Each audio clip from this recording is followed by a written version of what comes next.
said that player, they're all paying respect to him, and it's it's something that I don't know.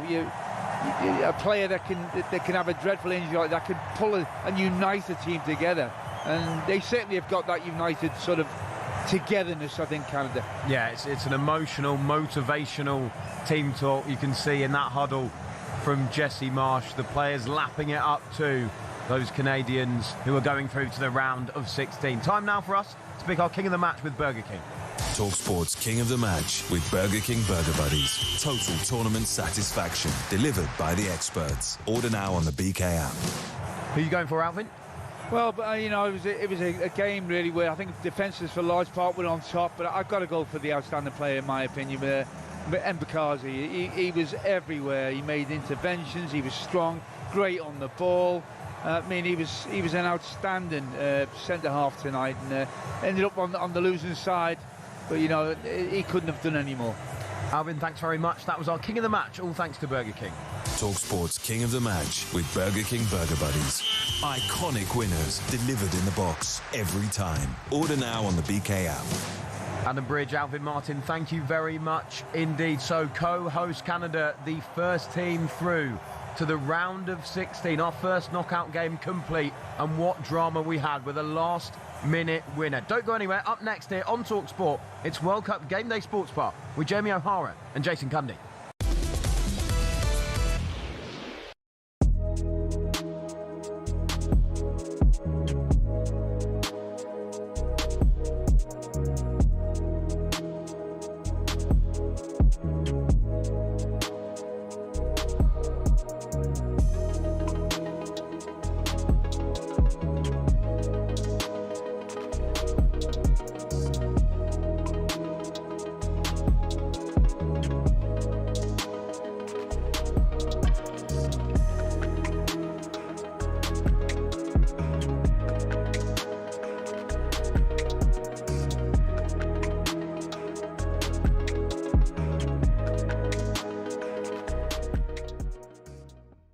Listen, I love him, and people have asked me would I take him at Arsenal 100%.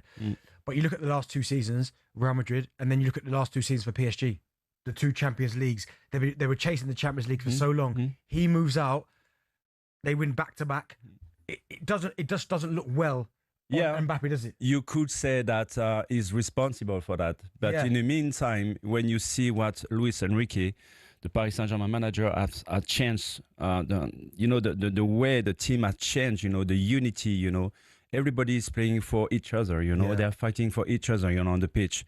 And that's why, in every team they have met, they're beating because of that. They have the quality, but they show, real mentality, unity all together, the togetherness, But Kylian Mbappe, I think I won't be the guy who will say that he's the one or responsible for the mess at Madrid.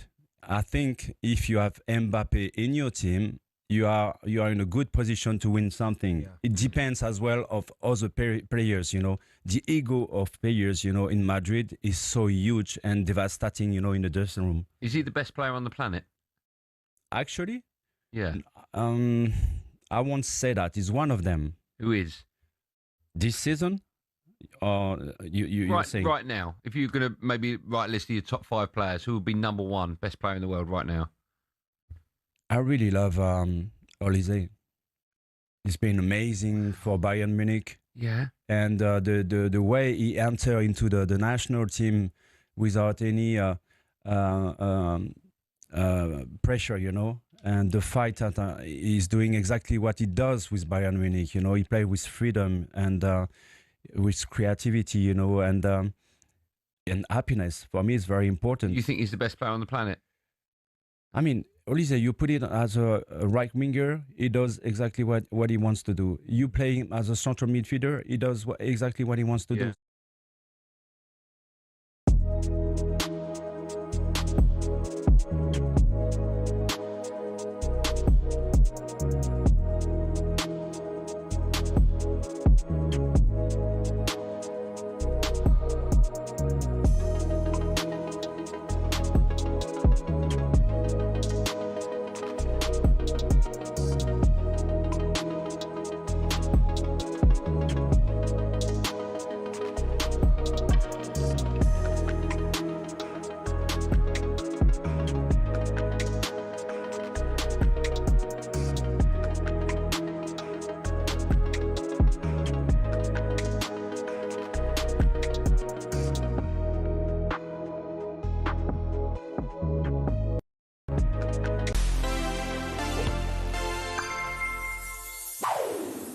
He's one of, if not the greatest of all time.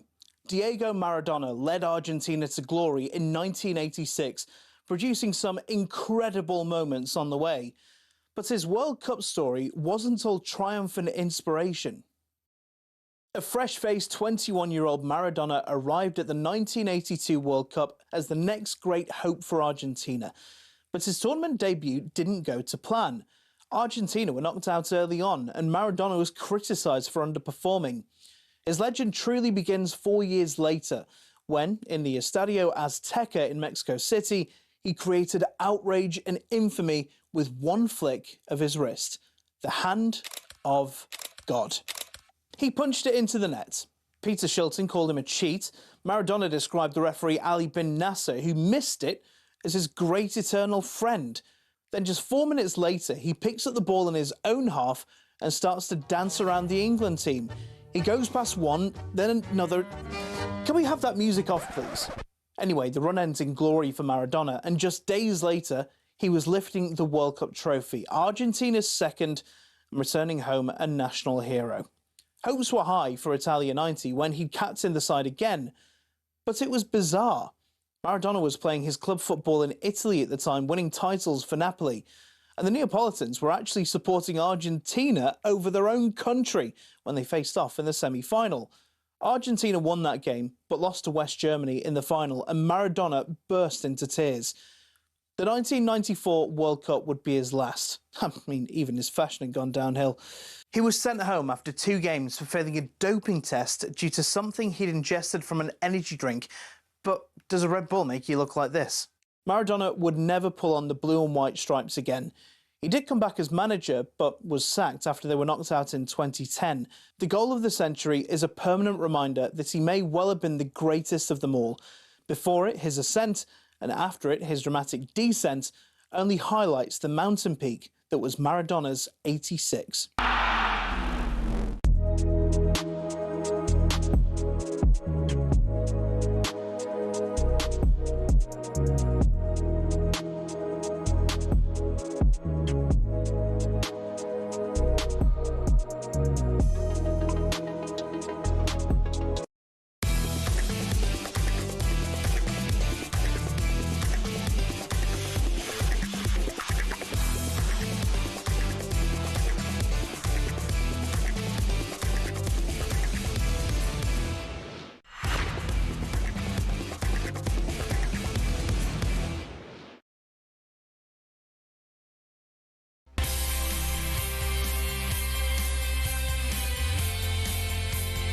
Yeah, good evening. Welcome to the World Cup Game Day Sports Bar. Me, Jeremy Hara, and him over there, Jason Cundy. Has anyone seen South Africa? Poop.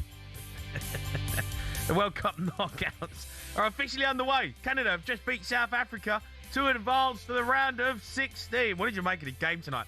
Absolute guff out there it was. Shocking. Thought we was going to get another half hour off. Also, England topped their group. We have to talk about it. They won 2-0 against Panama yesterday. What did you make of the performance? Me and Cundy were not on after the game, so we want to hear from you. It was a terrible first half. Second half better, but jeez, tough watch. Steve Clarke, he steps down as well, head coach of Scotland. Scotland fans, are you happy with that decision? Was you expecting a bit more? Get involved in the show. We can't do it without you. 03 717 22 3344. Woo! Hello, mate. Hello, matey. How are you? I'm all good in the hood, thank you very much. How are you? I'm all right, mate. I'm all right. We've obviously just sat watching that terrible first knockout game. Wow. Jeez. Yeah, I mean, neither side deserved to win. Actually, it's a really well-taken goal. They get Canada. No, it was a good It's finish. a really well-taken goal. It was a good finish. It was like watching Burnley Wolves. It was such a... That's the equivalent. It was a really bad game, but congratulations to Canada. They got themselves over the line. That's what it's all about. Jesse Marsh kissing the Canadian badge, getting carried away. I don't know whether I'm... He's their manager. I know, but he's American. Don't know. He's the Canada manager. I know, but I can't imagine Tuchel kissing the England badge, can you? If we won the World Cup, don't know. We ain't won the World Cup. No, we ain't. But that's big for Canada. All right. I mean, but kissing the badge? Yeah, maybe a bit much. Mate, he kissed about 5 or 6 times. Have you kissed a badge before? Apart from Chelsea's? You definitely have. You definitely have. I think I might kiss the Brazil badge the other day. Morocco might have got a kiss. Haiti didn't. You're kissing the Brazil badge. Well, Definitely kissed the badge before, mate. I guarantee. I bet you even done it. Oh, you know what? I'm going to look back on that goal you scored on the halfway line for Spurs. No, mate. I reckon you'd run off giving it all out. Don't bother, mate. Like the Spurs. No, don't bother. I lost my mind. Don't bother. I didn't know. Badge. If I kissed the badge, I don't remember doing it. I don't know, mate. I don't know, Jesse Marsh. Look, congratulations. Well done. Don't know. I see him off. No, not having it. Kiss the badge. He's the Canada manager. He's American in America. That felt a bit weird. I don't know. That's why I looked at him thinking. I had to check. I had to Google, right? So I had a conversation.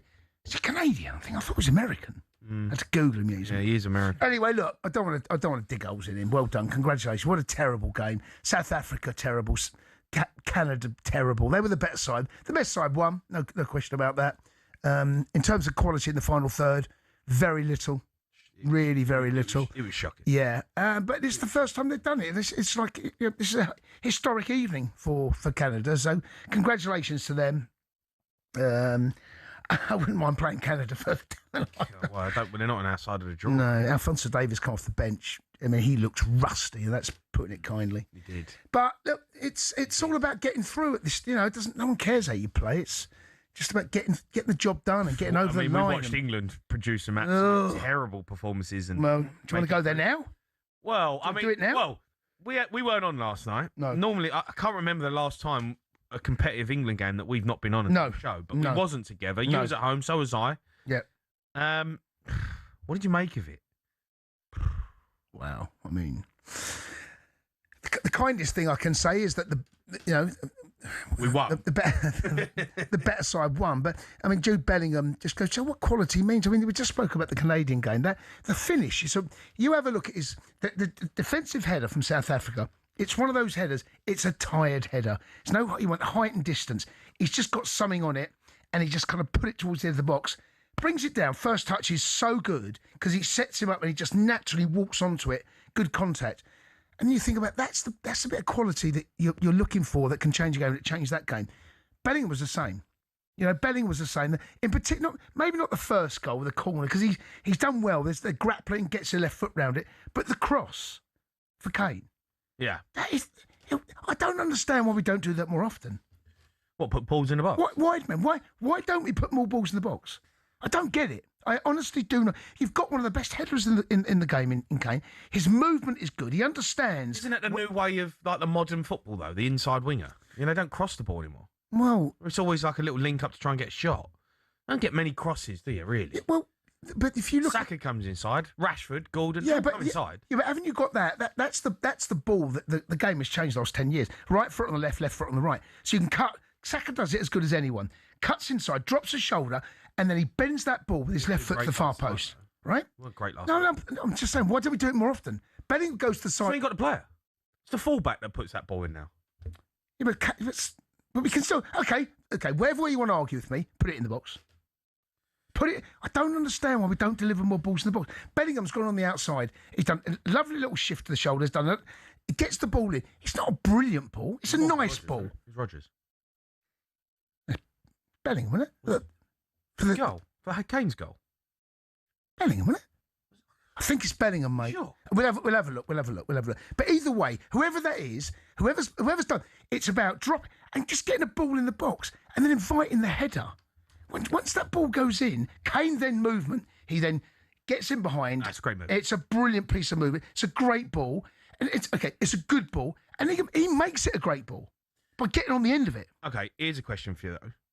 All right, we win 2-0 against Panama. Yeah. But the performance again. No, I know. It was. I know. I can't roll that. Like the first half. He made changes and you go right. And you know what? I liked what he did. Bellingham dropped back. He played Morgan Rodgers. Attacking. Saka, Rashford. I was like, right, here we go. This is the team I want to see. I was so disappointed. The problem we don't have too many players that can turn something into nothing. And that is the problem. Bellingham can do it. I've just seen the goal. It was Bellingham that put the cross in, right?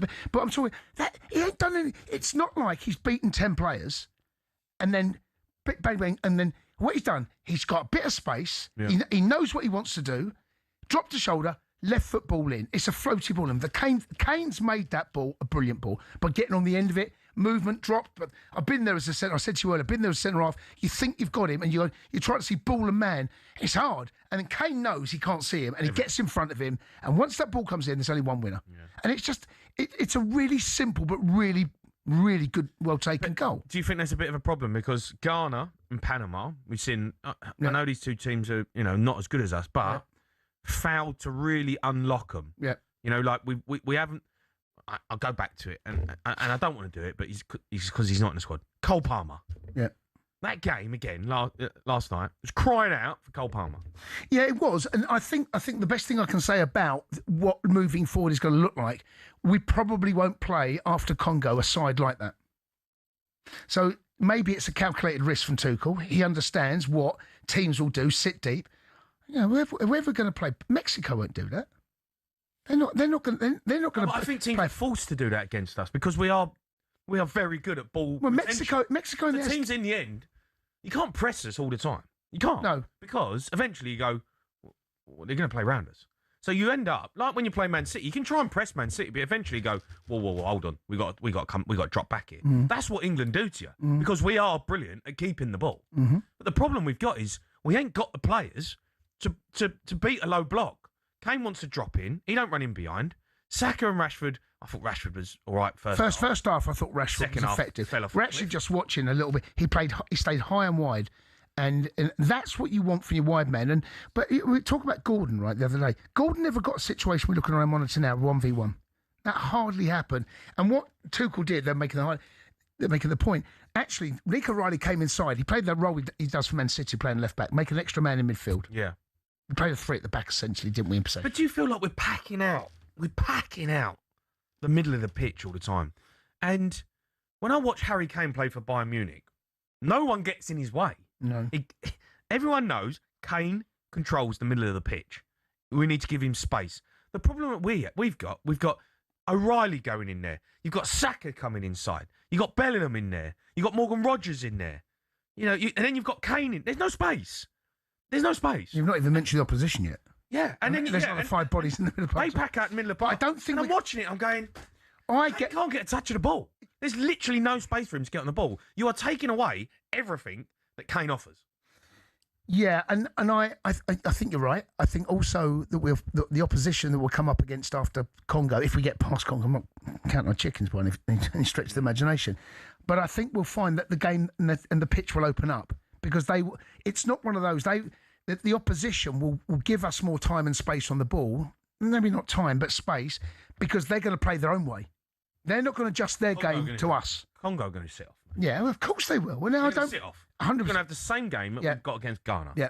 Same game. And similar to Panama, I agree. Yeah. So, well, it's about finding. I think it's a problem because we've got to find a solution. I get it. We won 2-0. It was Panama, and finally in the end we unlocked. But another set piece, and it's like, come on, what more have we got under the bonnet?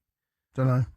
I don't know. I think there are moments in games where you do look and you go, we need a little magic man. We need someone that can pick a pass, thread a ball, link up play, edge of the box, make something happen. Rodgers can and has the qualities to be that man. We've seen that. Yeah. It's not like he can't do that. No. But it's so congested, it's so tight, and I just want to see space for Kane. But I felt all I want to see. I felt we were better yesterday than we were against Ghana. I felt Panama. No, but I felt we were better. I felt we used the pitch big. I felt Rashford and Saka in particular the first half high and wide. I felt we were a bit more disciplined and getting the ball out a bit quicker. I thought that was better in the first half. I'm not going to lie, mate. He didn't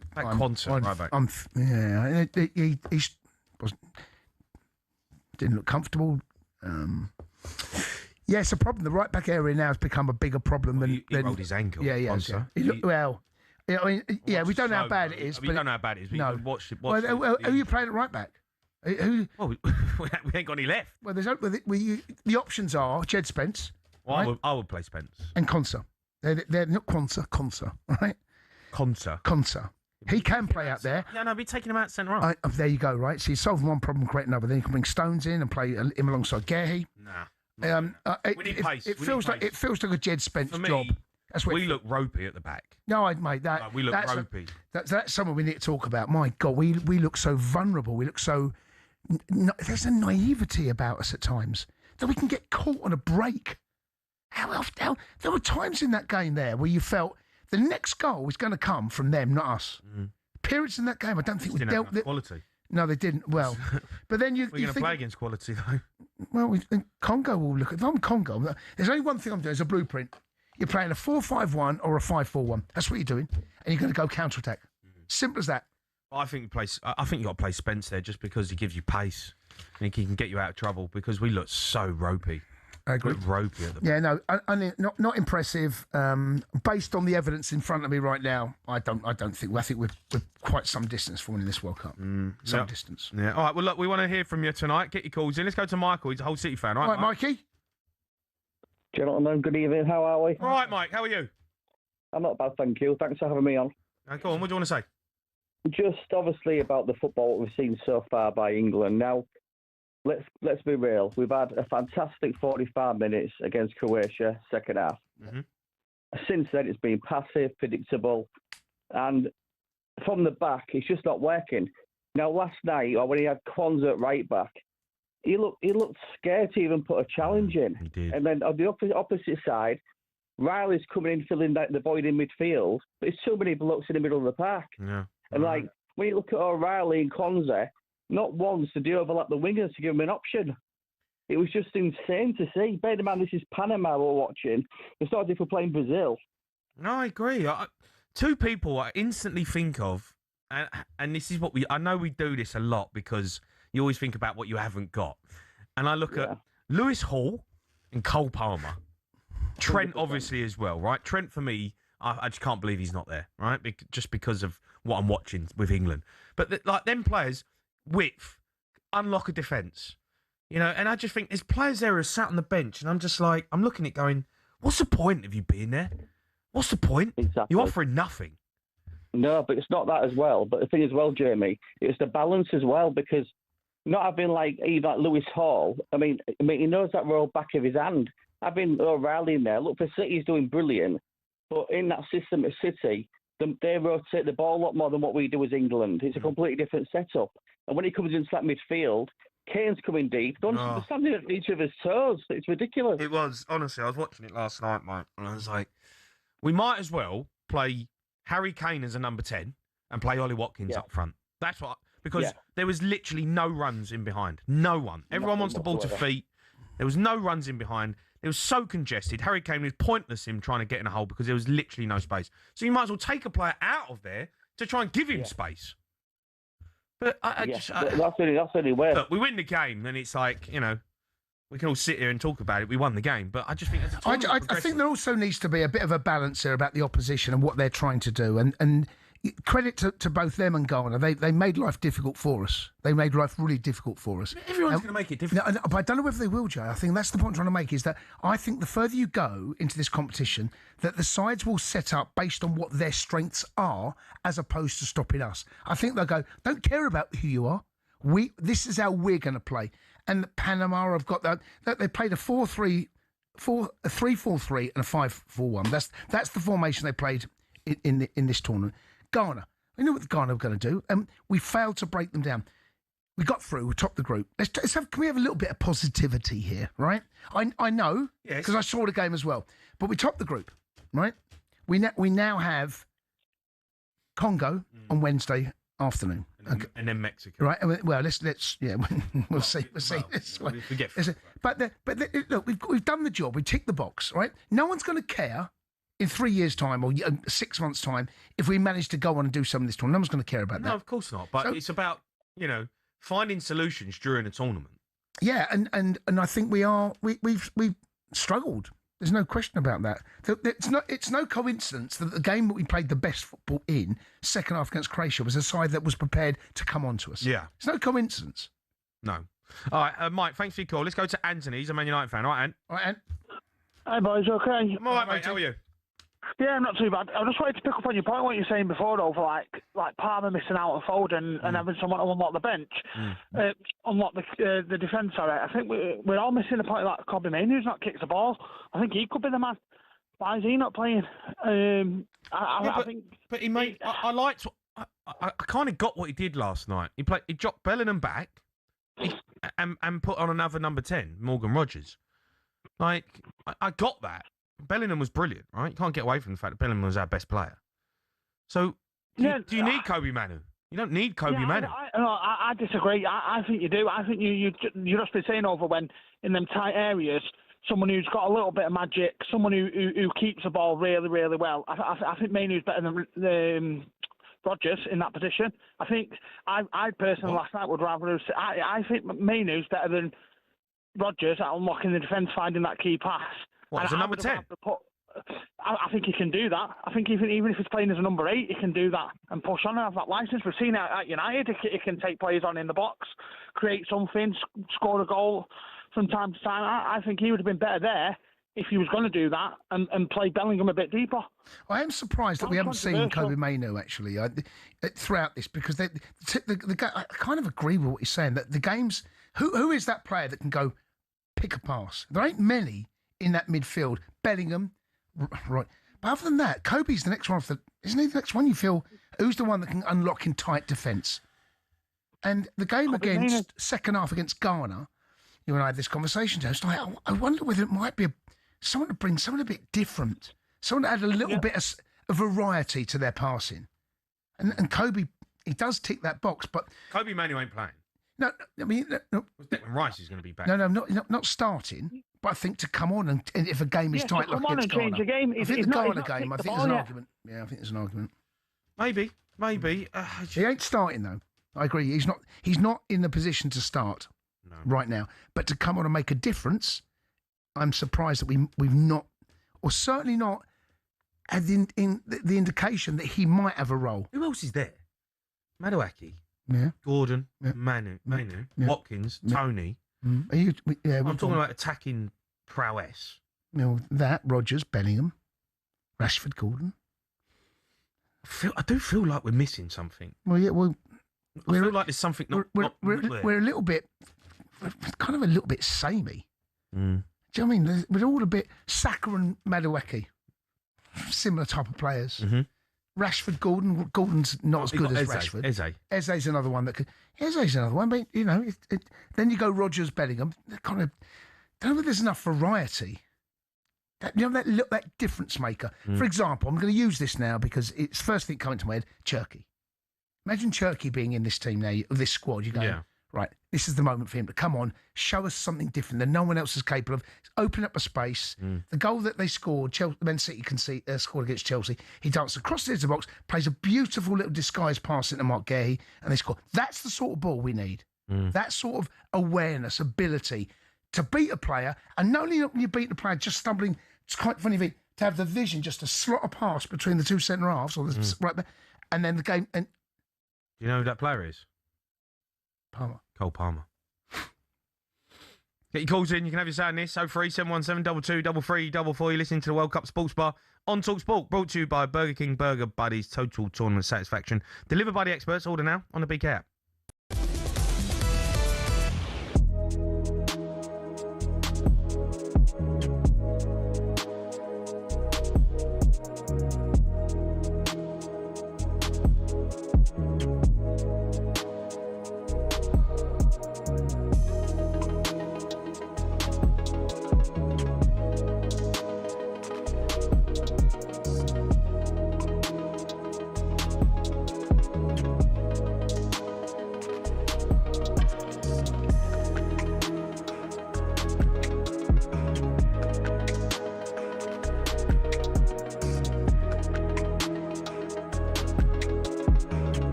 Has been terrified all week about the Ghanaian witch doctor he slagged off. No, he did not. Supposedly putting a curse on Harry Kane and England's number 9, subsequently missing a sitter. Now, thankfully, the witch doctor, of course, lifted the curse. It's funny. Right.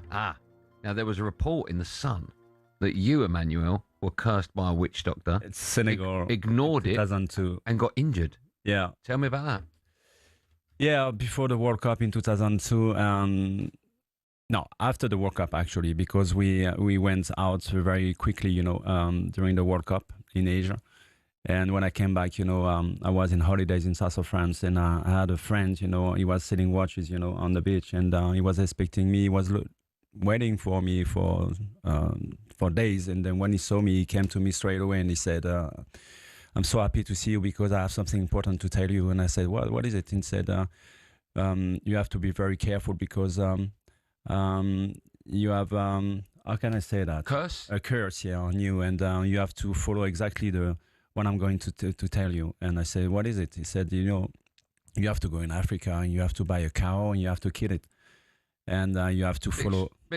Bit detailed and extreme, that one. Yeah, but I said, "Listen, I understand, and I really appreciate that, but this is your traditions, and I'm not into it, so I won't do it."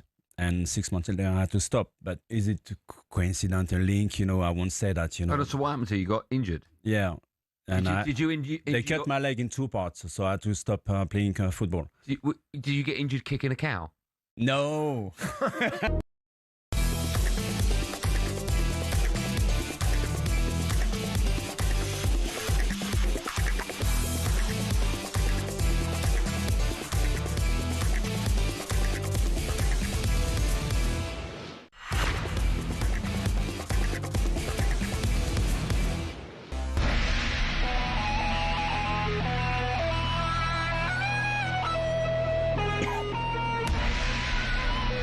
You are listening to the World Cup Game Day Sports Bar. Myself, Jeremy Hart, and Jason Cundy alongside me. Time now to hear some of your shared takes with Burger King.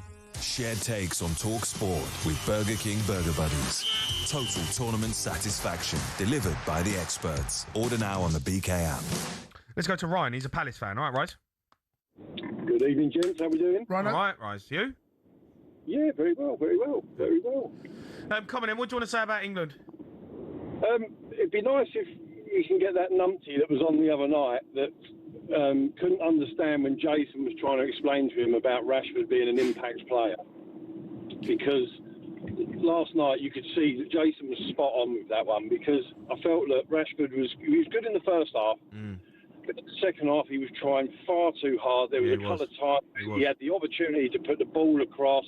I can't remember who it was now, but he had some real good opportunities. And he was forcing it, wasn't he? He was forcing it second half. He was forcing it. He's just trying too hard. And he's a good player. He's quick. He's intelligent. I mean, the goal he scored the other night, I made my boy watch it again and just showed him that that's what composure looks like when you're in front of goal. But last night he just didn't have it at all. I felt sorry for him because you could see he was trying too hard. But didn't. Another thing I noticed. He deserved to start though, right? He deserved to start.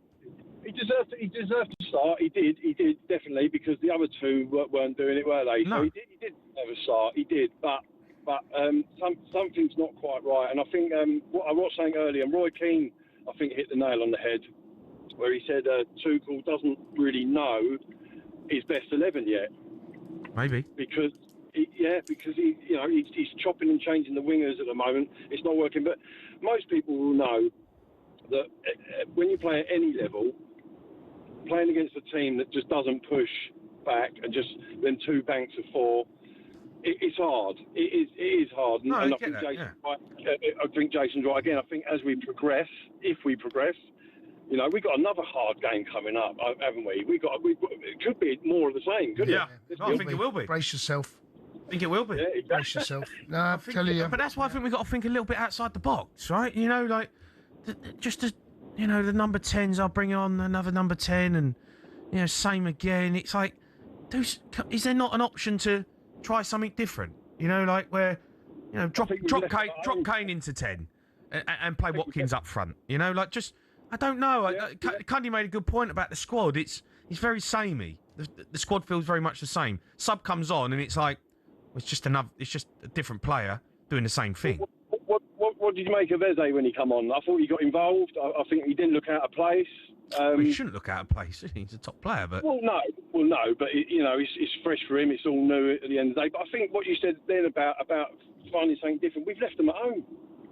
We've left them at home. Right. Trent, Adam Walton. Look at Adam Walton. Look at what he's done at Palace this season. I know I'm a little bit biased, but look at what that boy can do. I like Adam Walton, but I just don't think he was never going to get it. No, but this conversation, if you always see a team kind of struggle to break teams down, this conversation is inevitable, right? And we're having it, and it's but we have it every tournament. It feels like we do, but I just wonder, Ryan, if this squad, I wonder whether, and only Tuchel will know this, but let's be honest, we were going to get out the group, okay? And once you get out of the group, and then okay, we got Congo. Okay, I'm not saying this is going to be easy but we should beat Congo. Let's be brilliant. I just wonder, this squad, has he looked at this team and squad and gone, do you know what?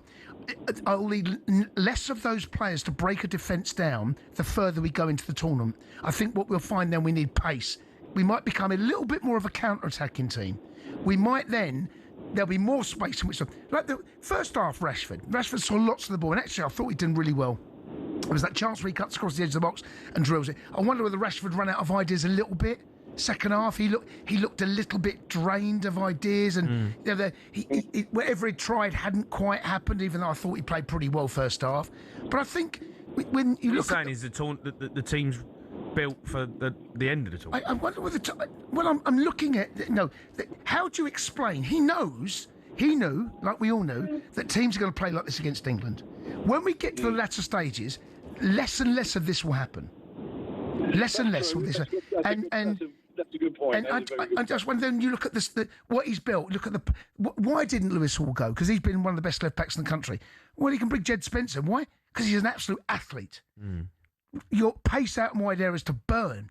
You've got Rashford, Gordon, Saka, Madueke, pace, Watkins. There is genuine pace in this team. Real. We can't use it because the teams don't allow you, because they play such a low block. There's no grass to run into. It's impossible. You could have played Ollie Watkins last night. Where's he running into? All he's doing is running to centre half. But here's the but. He stretches a pitch, which creates space for a Harry Kane. Here's the but. The but is there will be, the further we go. Let's say, for the sake of this conversation, we play Mexico. Mexico, have a look at their shape, right? They play a 4-3-3 and a 4-1-4-1. They will give us that ball when we win possession. We will find ourselves in situations like we did second half against Croatia, like Rashford scored. We'll find ourselves in those type of areas where pace, and we can be a little bit more, I feel, that pace will come in, that injection, bang, gone. I hear what you're saying. No. I hear what you're saying. I get it. You're talking about they're going to look at their strengths.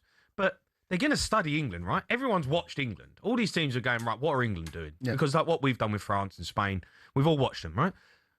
If you're Mexico, you're looking at that, if we, and we do get Congo and they get through, we play Mexico, they're going to go, right, sit in. But are they? But that's how you frustrate England. But how good are they at doing that? What is that? Is that their blueprint? We know Ghana, man for man, England are the better side. Ghana are always going to do. I know. Right, but Mexico. But why would Mexico do that? Why would Mexico go into a game in the Azteca? They've lost two games. Because you study England and you go, this is how you beat England. No one's beaten us. No, okay. Let's say you stop England, right? Mate, well, okay, if they do that, then we might have a problem. But my guess is... So your guess is that... No, they don't do that. Later on in the tournament, the teams are going to play their game. That's my guess, yeah. We're going to take England on. Yeah. Here's what we do. We're going to play to our strengths. What's Ghana's strengths? What are their strengths? What are they good? They're good at denying space in wide areas, packing the midfield, dropping deep, denying space in behind. What's Panama's strengths? What's Mexico? Now Mexico, they just smashed. They went. Was it 4-3-1 last night? I don't understand why. Look, you might be right. They might sit there and go, "Well, here's what we're going to do. We're ripping up that. We're going to go." It's not ripping up, but there is going to be a time when England have good possession. Teams are going to sit in. Teams will sit in. Yeah, well, then we got to move the ball quickly. You can't allow a team to get back into a shape, and I think that certainly against Ghana, I thought we were terrible at that. I thought we were shocking. All right, if you've got a shared take of your own, you can voice note us or simply call us on 03 717 22 33 44. That's all thanks to Burger King. Shared takes on talkSPORT with Burger King Burger Buddies. Iconic winners delivered in the box every time. Order now on the BK app. Let's go to Ben. He's a Chelsea fan. All right, Ben. Benny boy. Hey, good. How are you? All right, matey. All right, matey. You? Good. I just watched Canada get to the round of 16 for You the first Canadian? time in our history. Yeah, I am Canadian. Congrats. Yeah, well done, mate. Enjoy it. Congratulations. Thank you. Terrible game, though. It wasn't. It was not a great game. I think before the goal, the highlights of the game. I don't know if you guys saw it. Was that woman Sam who watched it. Mate, no one's watching the highlights. threw her phone down the stands. Yeah, no one's watching the highlights back. As a first knockout game of the World Cup, that was brutal. Yeah, it was, yeah. But you got through. That's all that matters. It wasn't great. Well, that's exactly it. Exactly. And I mean, Chase talks about Jesse Marsh, kissing the badge. He's belting out the national anthem. But for Canadians, we have a very large inferiority complex, and sometimes we just like to be loved. So Jesse Marsh has got a lot of time for Canadians. Got a lot of time for him. Okay, well, that's fair enough. Done well. I was going to say with regards to England, I'm surprised, Jace, you haven't mentioned this. When Tuchel was at Chelsea, I mean, this is what drove me nuts about Tuchel. He got us to the Champions League final. We won the Champions League. We could go toe to toe with the bigger teams, but it was always the mid-table teams with a low block that we could never get in behind. We never challenged for the title under Tuchel. And I think it was Pulisic actually in the semifinal when he scored said that he knew that Tuchel was on the sidelines screaming at him not to go forward, and he just decided he was going to take the chance, and he ended up scoring. So Tuchel has a very clear system that he wants to play. He's doubled up on every position to play that system. There's not going to be any variation in what he does, and that's what drives you nuts about him, but that's also how he wins titles. So it's an experiment that you got to put up with, and time will tell if he's right or if it's all just going to implode. Chelsea? Well, he played a 3 at the back when we won the Champions League. He was a 3. Yeah, I remember it. Yeah, and he got the bet. He's walked in. Obviously, he's a brilliant manager. He walked in, looked at Chelsea's squad. What's the best way I can get a tune out of this team? And this is what I'm going to do. We played 3-4-3. Played 3-4-3. Yeah, 3-4 or 3-5-2. There was when we won the Champions League, we had Havertz up top with Timo Werner. Did you? They started the Champions League final against Man City. We had N'Golo Kante in the middle of the park. Mason Mount played as like a little number 10. Mace, yeah, really good. Yeah, then we had That's unbelievable. Yeah, that was our that. So, but the difference we've got now is that he chooses the squad of every England player. He had a squad of players he had to work with. Yeah. He had no choice. Here's your squad, crack on. Now he's got a squad of players. So, for example, he's left Trent out. So he's decided, for whatever reason, that Trent is not going to be involved. He's decided Lewis Hall is not going to be involved. He's decided there's various other players that aren't going to be in this England squad. But he turned up at Chelsea and had the squad of players, decent, good players, really good, won the Champions League with it. So he knows how to get over the line. I still don't think we've seen the best of this squad because we haven't been able to play against a team that allows us to play the way that he really wants. But I think, I go back to what I said earlier, Jay. Is this squad built for the we're going to get to the quarterfinals. We should. We should. Well, yeah. Right? He's been brought to do this job for 3 games. Quarterfinals, semi-finals and finals. The other games should be, let's take care of business. Let's take care of business. Once we get there, are we then going to see the reason he's chosen to bring X, Y, Z and not Trent? Only time will tell. But at the moment, there are some serious questions. Yes, Ben, listen, mate, thanks for your call. Keep them coming in. You want to talk about England? 03717 223344. You're listening to the World Cup Sports Bar on talkSPORT, brought to you by Enterprise Rent-A-Car. Whatever it is, they're here for it.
26 grand in your hand, courtesy of talkSPORT Win.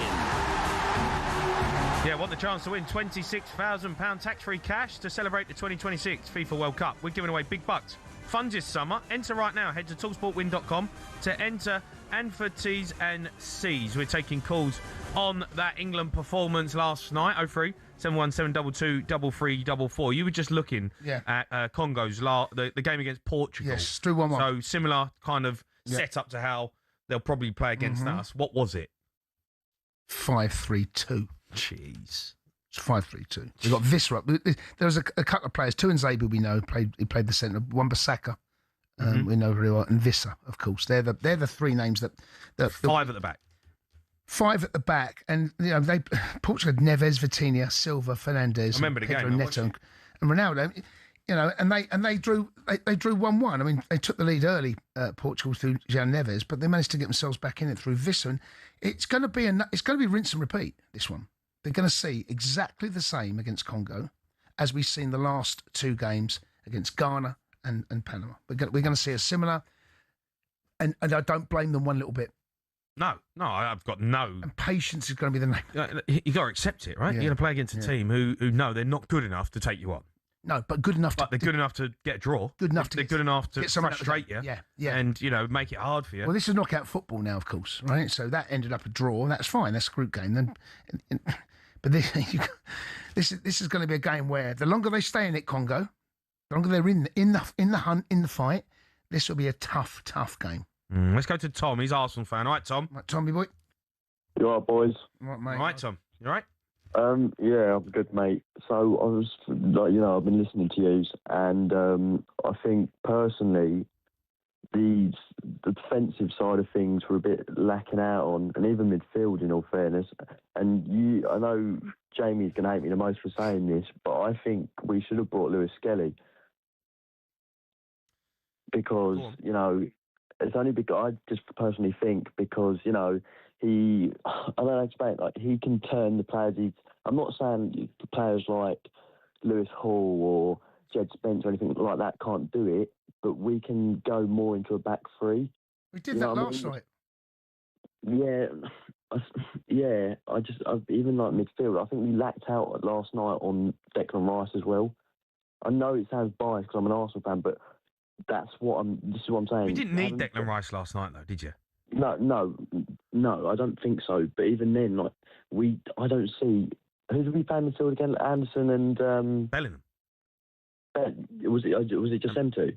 Yeah, Morgan Rogers played number 10. Bellingham was he was like an 8, wasn't he? He was the one that we saw from the second goal that he was higher up. He left Anderson down to it. Yes, and that was it was. I mean, if you really want to. So the reason you're saying Lewis Skelly is because he can come into that midfield area. Is that what you're saying?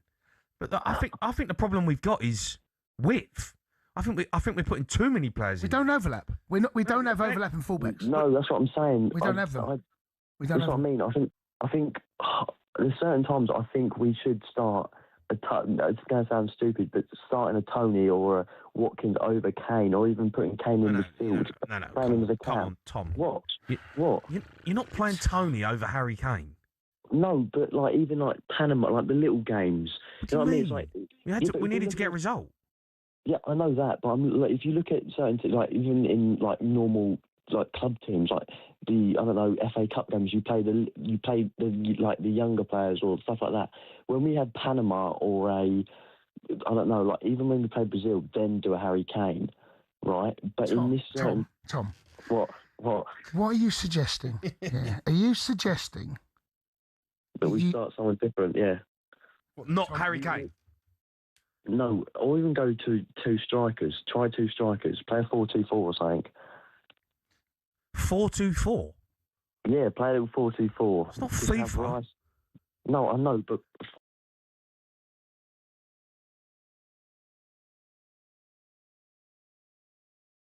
Come on, Tom. You think that Kane shouldn't start? No, I think he should start. Right, but okay. I just don't think sometimes he lacks he doesn't produce 24/7 for being a world-class striker. What's Kane lack? Well, you don't run him behind. No, but it's more I don't even know. It's just more the fact. I don't know. It's like people are grilling certain players. Like I was saying this earlier. Madueke could go off the left, Saka go off the right, just to try something different. You saw it against Chelsea last year for Arsenal. You could try that. How many Arsenal players do you want in this team? I mean, next thing you want Ben White playing at right back, right? No, okay. Mate, no, I'd rather. You know, you want Lewis Skelly and Ben White in the squad. Yeah. You want Saka one side. You want Rice in the middle of the park. Then you want Madueke. Yeah. Honestly, you want Gyökeres up top. He's Swedish. Jesus Christ! I don't. You don't drop Kane, but last night I wanted him to make a decision on the situation in the middle of the park. It was so congested. There was no space. Congo are going to do the same thing, right? We've just, they're going to play a 5, right? They've got a result against almost certainly. Right, so if they got a result against Portugal, they're going to play 5 at the back, right? Again, that means no space in midfield. None. So is it where you go, right, there's going to be no space. We need to try and stretch the pitch. We need to try and stretch this 5 at the back. Do we play Ollie Watkins with Kane as a number 10?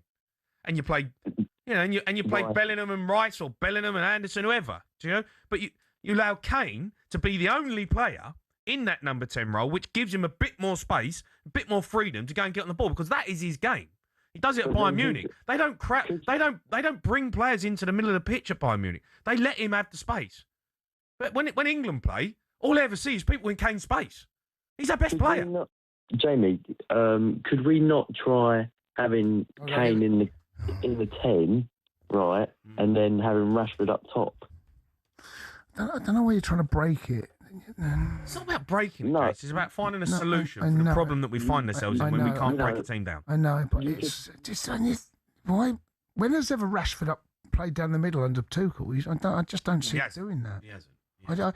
I think we've got to accept we've got what we've got, and he is going to stick to this. He's going to be. Is it going brilliantly? No, right? Have we got over the line? Yes. And now we're in knockout football. Right now we're up against a side that can do something very, very similar. I think personally, I would stick with what he's doing, but I think that we need, for me, the wide areas are going to be key, and I still don't quite get why we don't put balls out wide. Rashford drop a shoulder, put the ball in the box. You can have Bellingham crash in the box with Kane. I don't know why we seem allergic to putting balls in the box. Oh, I just don't think the quality of the balls in the box have been great at the moment. No, but there's no balls. The balls are coming. I think Rashford will get it out his feet and put it in the box. I'd like to see more of it. I wouldn't mind seeing. I don't. Go. Here's a question for you, right? What's a good cross? What do you mean? What is a good cross? Well, one that beats the first man, for one. Right. Okay. But one that finds someone, because you can put a brilliant ball in, right? If there's no one in there, it's like then. Where are they? So in the wide areas, so you've got Saka out wide. Saka's one of the best at it, I promise you, on that right-hand side. Yeah. He doesn't need to beat a player. He just gets a yard of space and that left foot whips it. Why don't we see more of that? The goal we scored against Costa Rica, Jed Spence done something really similar. Left-hand side, dropped the shoulder, whipped the ball in, Kane gets a flick on, goes in. I haven't seen any of that. And then we score a header. Why are we not doing this? I don't understand why we don't risk more of that. In particular, go on a second half. I don't know why we didn't say go. They were never going to attack last 20 minutes. They got their point, and there were very few chances going for. No, the course was 1 or 2. I'd brought Tony on. I'd have put Tony on, and I said, right, ball's in the box. Ball, and they caused chaos. The one chance we had, ball on the right-hand side, Nico Riley arrives, hits the bar, Kane should score. Yeah. Yeah. And you think about... Well, I don't get chances have come from England, really, from crosses in the box. Set pieces, crosses in the box. But they're so few and far between. No, I hear you. Do you think Tony then maybe gets... I don't think you start Tony. What I'm saying is I think there's a role, and I think there's got to be joined up thinking. Bellingham gets the byline last night. It's a lovely bit of skill. Not brilliant. It's not Messi-esque. Gets a yard of space, left foot, puts in. Kane does the rest. Why? There you go. It's not rocket science. It's not. That is a simple piece of skill that is so effective, yet can be so decisive. I don't know why we don't do more of it. Okay. Tom, listen, mate, thanks for your call. We're going to continue taking them. A lot of England fans want to have their say on the squad right now. Keep them coming in. We're going to look ahead to a DR Congo game as well. It is a massive game. 03 717 22 33 44.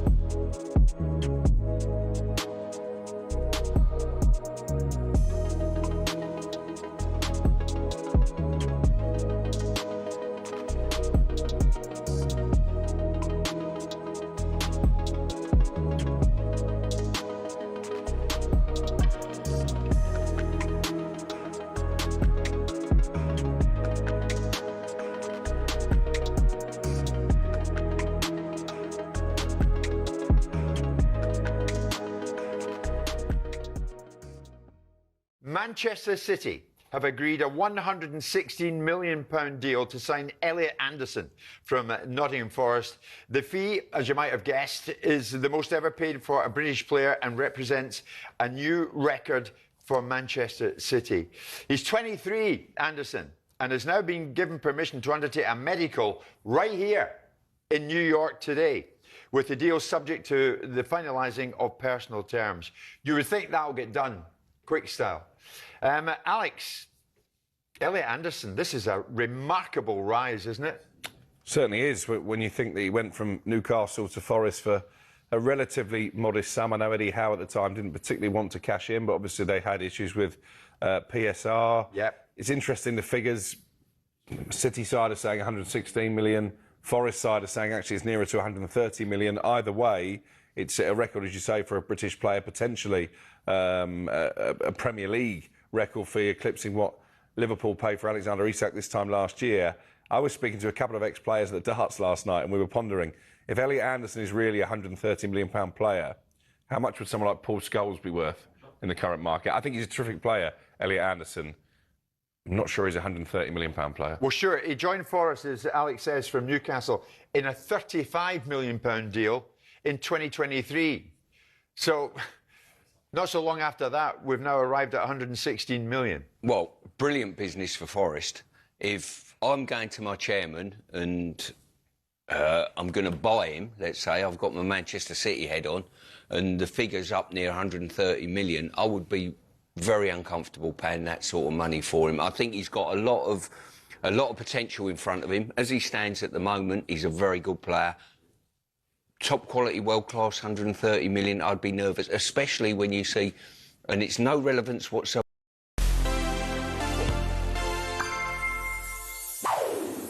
The 1982 World Cup gave us maybe the biggest redemption story in football. But to truly appreciate the rise of Paolo Rossi, we also have to understand his fall.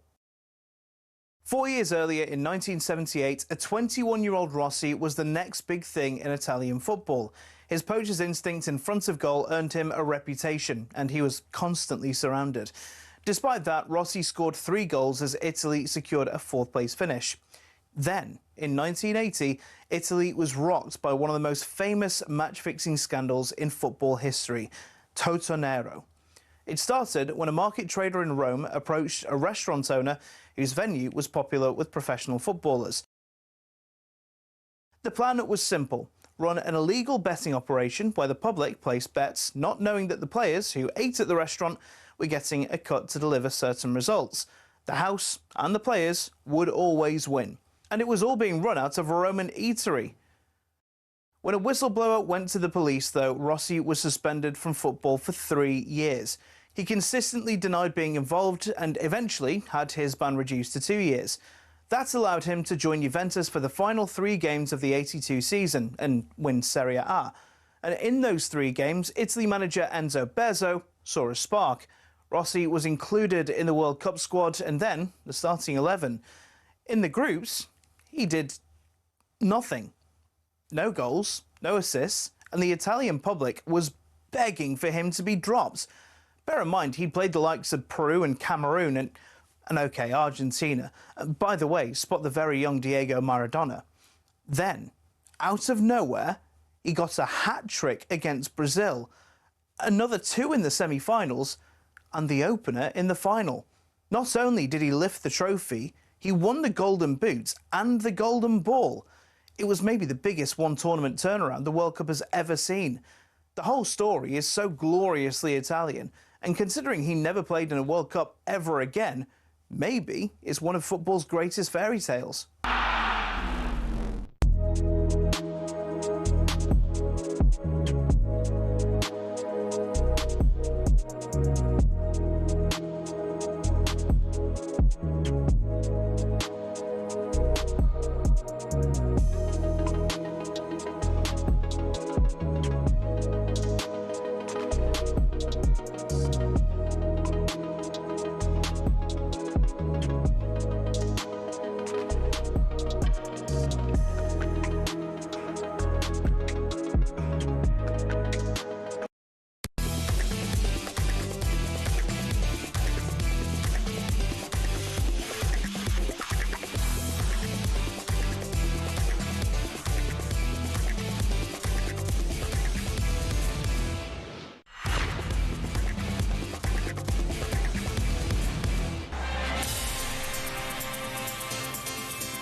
Yeah, good evening. Welcome to the World Cup Game Day Sports Bar. Me, Jamie Hara, Jason Cundy, taking you through till 1 a.m. Reminder, we have a brand new Sports Bar podcast. It's available now, featuring all of the best bits from the show. Still to come, we're going to be joined by a former Scotland assistant manager, Mark McGee. Steve Clark steps down as Scotland manager after the World Cup exit. We'll also be getting tomorrow's back pages. talkSPORT's Jackson Cole is going to come into the studio. But first, we're continuing your calls on England's performance against Panama. We're looking forward as well to DR Congo in the first knockout game for us. Let's go to Gabby, he's Arsenal fan. All right, Gabby? All right, Gabs. All right, Double J.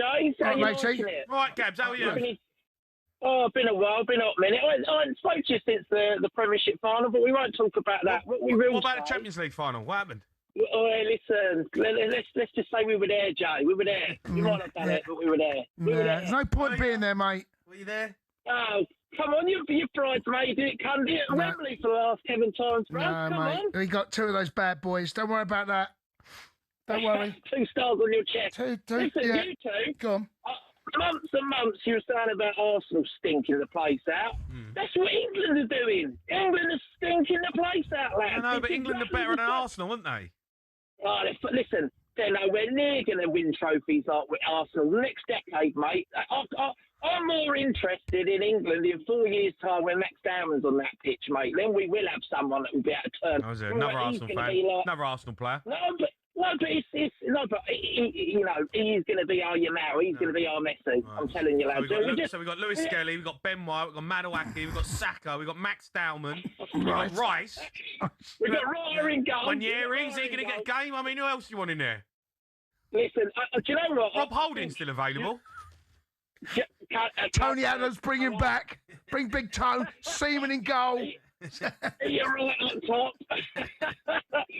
I think you have got some minerals though in saying I think Kane. I think we should stick him at 10, and I think we should stick Watkins or Tony up top. I think Kane, with what he's able to do at Bayern Munich, I think if we played him at 10, his range of passing, and he's just not got that speed up top to be able to do what he used to be able to do. He's far more influential, like a Teddy Sheringham back in the day. As much as it pains me to say it, that is where he could be. He could be sat there like Teddy Sheringham did for Tottenham, pinging balls about, off the left, off the right, Rashford on the left, Saka on the right, Tony or Watkins up top. If we have to, we'll stick Declan Rice at right back. He'll deal with any threat. Yeah. He'll be. And a bad shout, to be fair. He done it for us. I know Cascarino said it this morning, and people were saying he's mad, but do you know what? Dex will go in any position we need him to, and he'll put on it. But you're taking our best midfielder out of midfield. I just don't think it's going to happen. I'm not against Harry Kane playing as a number 10. I tell you the problem you're going to find with that is that what Kane is brilliant at is when a centre forward just disappears and drops into a space, he is so difficult to pick up. And Kane, when he drops, he's like a free spirit. He drops. And when you must have played against someone like this, right? That dropped. And when they drop... Rooney. Right, okay. Rooney. And you go... You feel... You'd rather someone up close against you because you know where he is and you feel him, you see him. When they drop into areas, you're going, who am I marking? Who have I got? When you're if you've got another centre... it's easy for the centre-half with Kane, right? Because there's no one behind you. No, what I'm saying... But then you get runners from deep. And runners from deep are hard. What we haven't quite nailed... What we haven't quite got at the moment is those runners from those wide areas, or the goal again. I'm going to go to the Bellingham goal. That run from Bellingham is the sort of run we need to make, where Kane drops out and someone's got to fill the space. I feel if you've got a Watkins or a Tony, you're not really changed. There's no movement. You want movement. You want that. You want certainly as a centre half. You want there to where has he gone? And then someone's got to run on you, or you're certainly the way from wide areas. No, I think I'm going to double down on this one, mate. I'm going to double down on it. I don't know. I think we should play Kane as a 10. But then, okay, what? Okay, fine. Who's up top? Watkins. Where's Bellingham? Alongside Rice or Anderson. So no Anderson. Well, one of them. So, but then you got but Bellingham did what he did the other night. But Bellingham played number 8. Kane can't do what he did. Kane's not capable of going into those areas and crossing the ball like that. You need Kane in the box. I'm not asking him to get. Yeah, but I'm not asking him to cross balls in the box. But that's. I'm not asking him to do that. I'm asking him to get in pockets. I'm asking him to get in holes and pockets, which allows. Well, what I want is to take a player out of that area. I want a player out of there because at the moment, Kane can't get on the ball. He ain't getting on the ball. No, yes, he's getting in the box and he's got himself some goals from crosses, and we know how good he is. But he can still get in the box. He can still arrive in the box. Yeah. He's one of them. He's a drifter into the box, really, is it? And then his movement gets him goal. I want to get a player out of the midfield to allow him to be our star player. Because at the moment, he hasn't got the space to be the star player because he ain't getting on the ball, and we all know that Kane ain't going to run beyond you. Teams know that as well. He ain't going to run beyond you. There's no space. So they go, you know what? Go on, go in there. No problem. I don't know if you want to go in there? Fine, because there's bodies in there. You ain't. That's not a problem. There's bodies. So if you've got someone going that way, and you've got Watkins in behind running off the shoulder, and then the centre half's going, do I drop? Do I go? Do I drop? And then all of a sudden, bang! Kane gets it, feet turn, and then the game opens up. I'm not convinced that the space that Watkins wants and needs is going to be available. And he's going to run into two bodies, and there's no. It will be. I'm not. It will be, Joe. No. It will be, Joe. There will be. Okay, fair enough. Yeah, well, fair enough. You can't what you want about. No, I don't. Without trying it. I think Congo are doing nothing. Congo are doing nothing. All these Congo are doing nothing. Respect. They're all going out next round, bar Morocco. Morocco are the only team going to make the quarterfinals, lads. They're the only side. They might even make that. They might go out in the last 16. I'm telling you, it's the cream will rise to the top. The cream will rise to the top. Well, I think if we play like we did second half against Croatia, we'll be fine and we'll outscore people. But we have to play like that, and we haven't. And you've got to have the team that plays against you like that as well. Croatia played into our hands.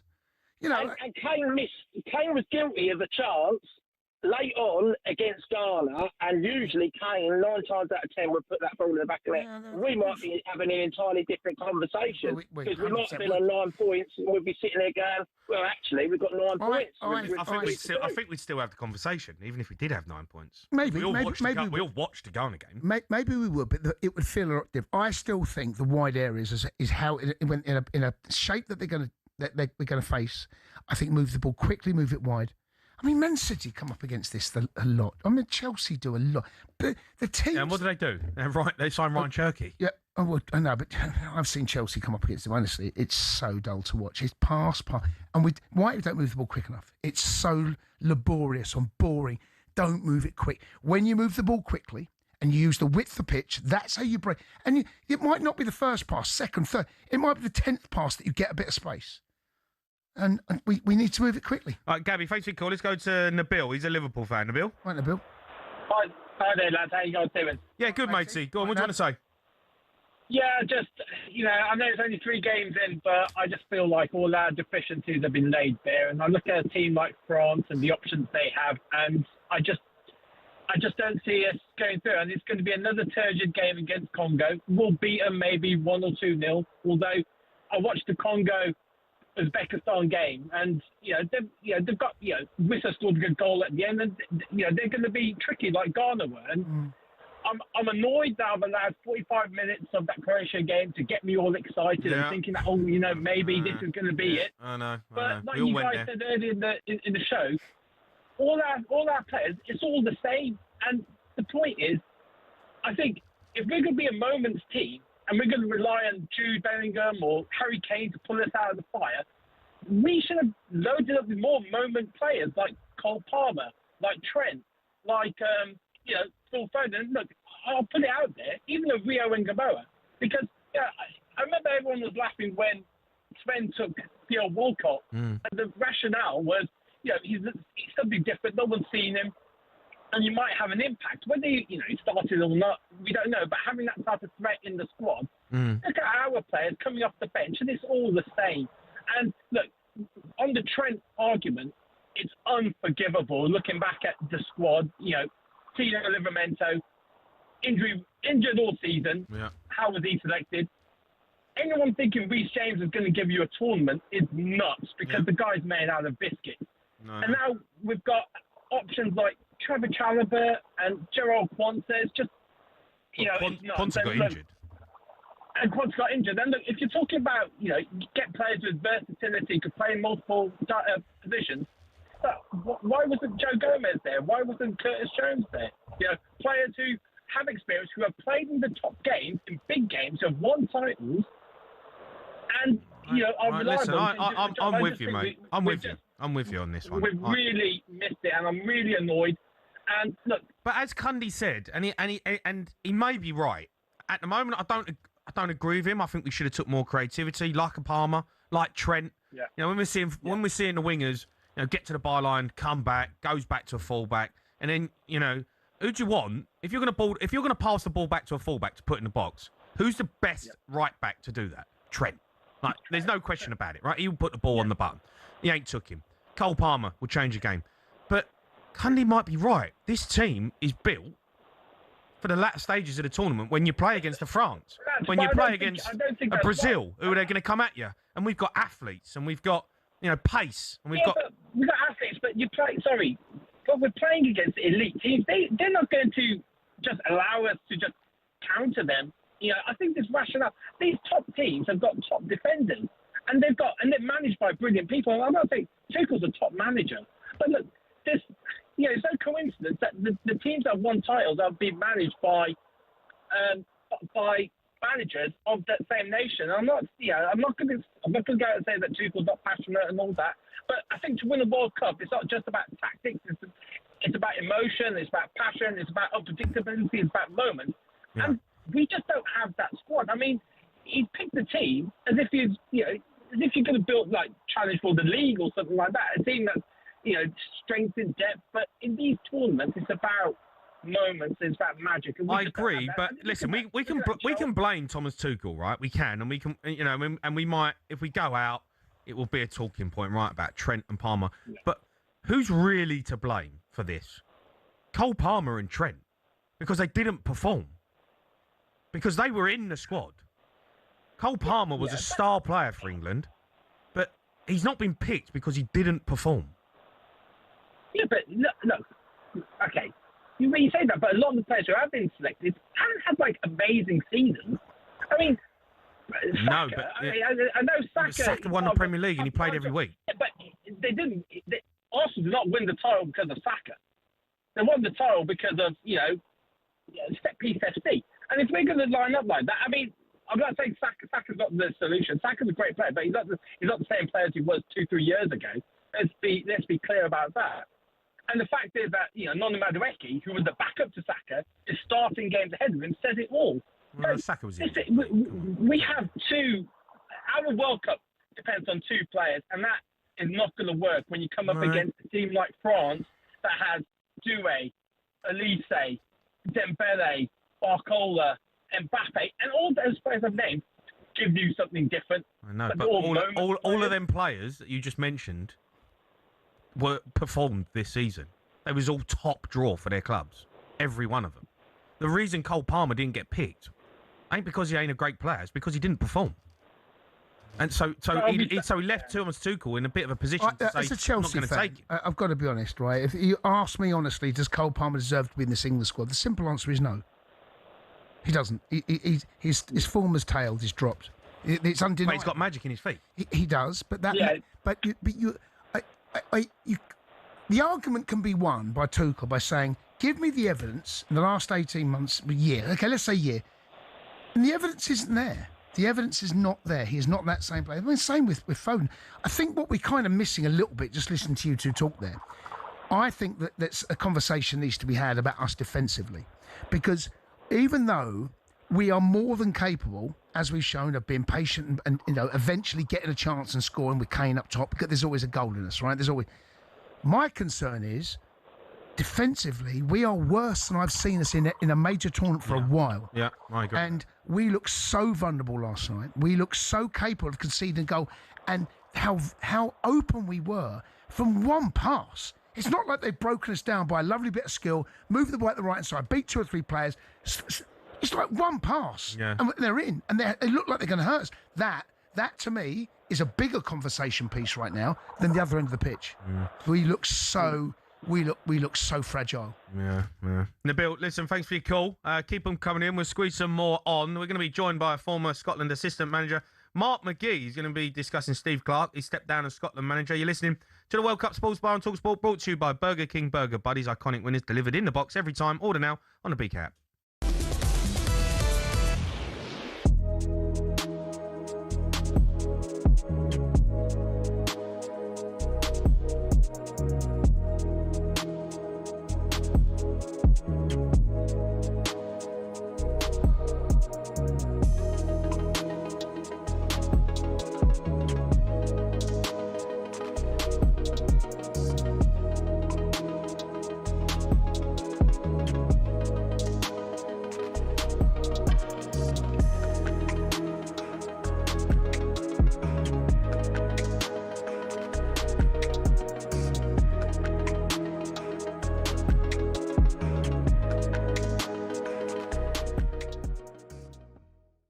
you mentioned him there, right? And about Nico O'Reilly. Now, obviously, the manager made a change because he saw something in Ghana and he thought Spence would have been a better option. But you would have watched Nico week in, week out.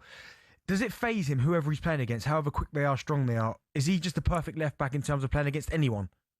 I tell you what is the difference between Nico and Jed Spence. Nico will get you a goal. He will get you a ghosting and get you a goal. Yeah. I haven't seen enough of Jed Spence. I'm not Tottenham fan. I haven't seen enough of him, so I don't know. But I would, being biased, he'd be the first name on the City team sheet, never alone the England team sheet. So, and when he came on, he had one of the two best chances. So, I wouldn't be quick to drop Nico. He's whatever he might lack as a fullback, he'll give you going forward the other way. Yeah, I totally agree. And he's fearless. He's fearless on the ball. He can dribble like a midfielder. He's a top player. Let's sort of move it on to City while staying with England. You are edging closer to a deal for Elliot Anderson. And I said before the window opened, if United could buy one player that would be gettable, it would be Elliot Anderson. I'm not too sure about the price tag. I don't know what that's going to be. I know Forest have already rejected a deal worth about £121 million. Your views on him? You're excited by the prospect of him being a City player? Yeah, I mean, I've never taken much notice of him, to be honest. You know what I mean? He's one of those players that you don't really, he scored against us last season and he was great. But the price tag, silly money for footballers, you know what I mean? Is any footballer worth that amount of money? But looking at him in this World Cup, he looks the real deal to me. He's got a good engine.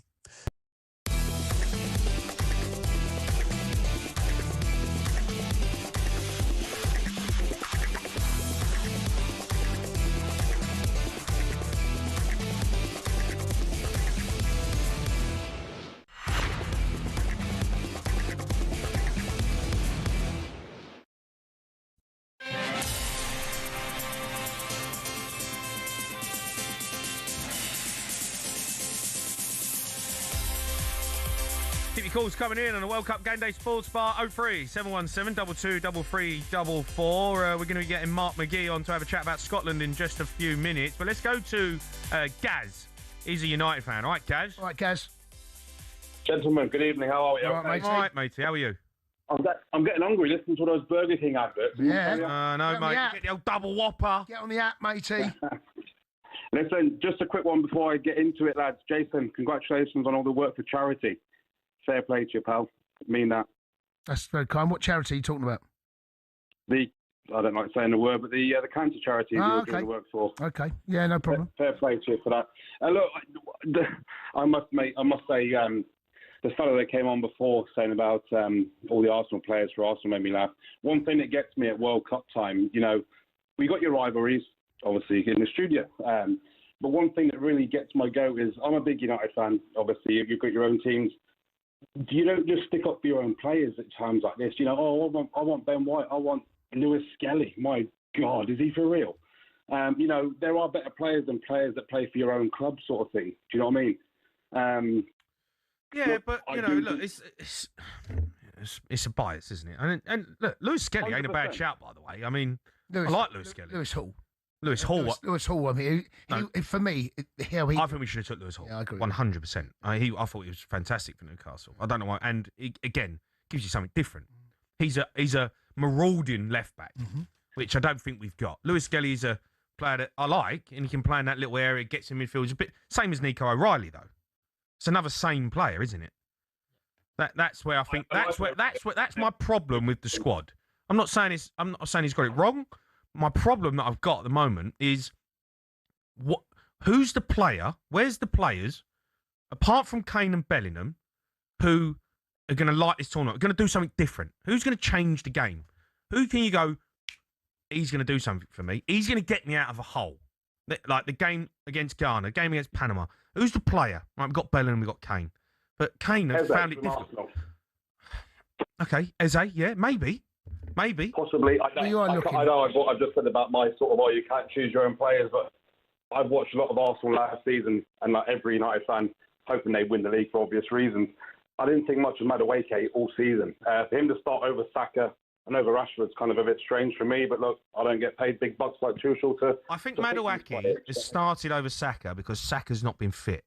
And I think I think he started on the left against Ghana because Rashford wasn't fit. And I think and I think he wanted. Didn't he put him? Sorry, he put Madueke in the right, Gordon on the. Yeah, but then he moved Madueke to the left for a bit, didn't he? He didn't want to put Rashford on. So that's for me is why. I think going back to that conversation briefly, sorry, is that Saka started last night, right? So that tells me and you that he is now fit enough to start a game. He's eased him in. He'll start. Saka will start against Congo. 100%. Right, let's speak to Scotland former assistant manager Mark McGee joins us now. Right, Mark? Mark, hello, matey. Hi, guys. How are you doing? I'm all right, mate. I'm all right. I really appreciate you coming on. Loads to talk about with Scotland because disappointing in the end. Disappointing end. They've gone out. Steve Clarke stepped down. Are you surprised at that? I'm not surprised that he stepped down. Sorry, guys, we're having a bit of bother here with our equipment. It's a bit improvised, I'm afraid. I'm doing this on. Have you got it on a coffee cup or something? What's going on? Yeah, I've not. Well recovered, Mark. You've recovered well there, bud. I've not got Izzy's expertise, so I'm afraid don't expect the best possible. No, it's good. It's all good, mate. Look. First and foremost, I'm over here. I've been at the 3 Scotland games. I've witnessed unbelievable scenes in Boston in particular, but then in Miami. And what Steve Clarke's done in getting us here is just remarkable, really. And for the same reasons that, in a sense, they failed. It's remarkable because he's got a group of players who aren't absolutely top players. He's got a few really good players and the rest, kind of make up the numbers. Mm-hmm. And yet, for the third major tournament he's got us here, and I'm going to say something, right? I've been looking at Gareth Southgate's, record in terms of competitions and qualification. And Steve Clarke compares. Now, so, he's now Sir Gareth Southgate, and I'm going to say it. Steve Clarke deserves a knighthood. Steve Clarke's done everything that Gareth Southgate's done in taking Scotland to these levels of competition. The fact that we've failed is another discussion.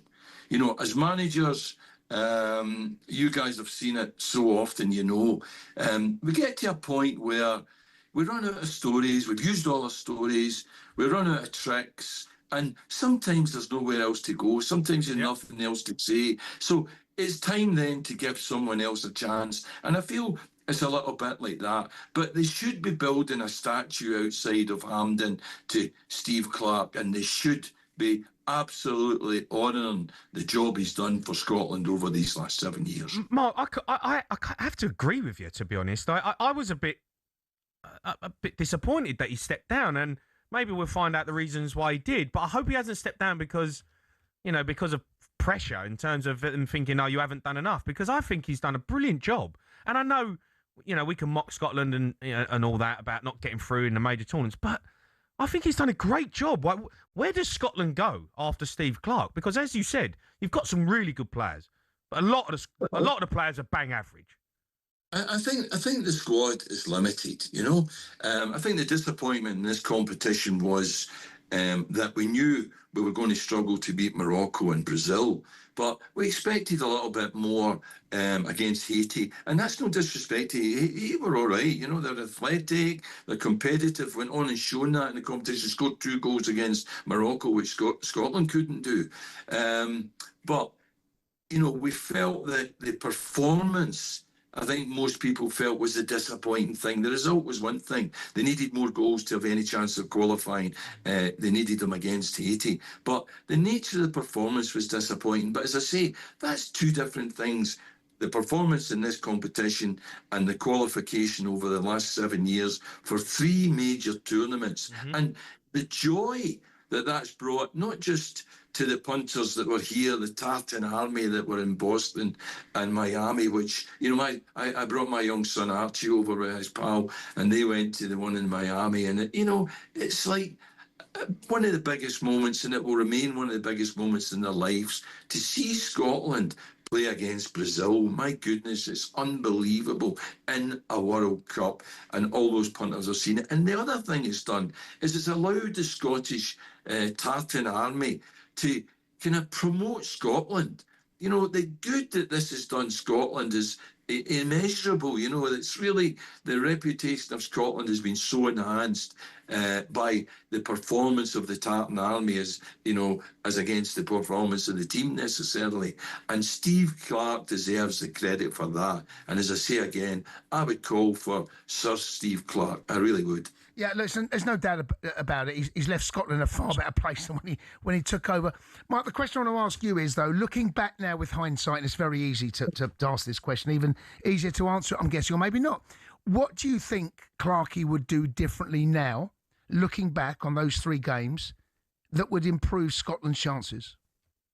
You know, he got us there by being pragmatic, and a little bit like that, Gareth as well. You know, he made the team harder to beat right from the beginning of his time. Mm-hmm. He made the team harder to beat and then wait for those special moments, like particularly the ones that manifested themselves with some unbelievable goals and an unbelievable performance against Denmark that got us to the World Cup.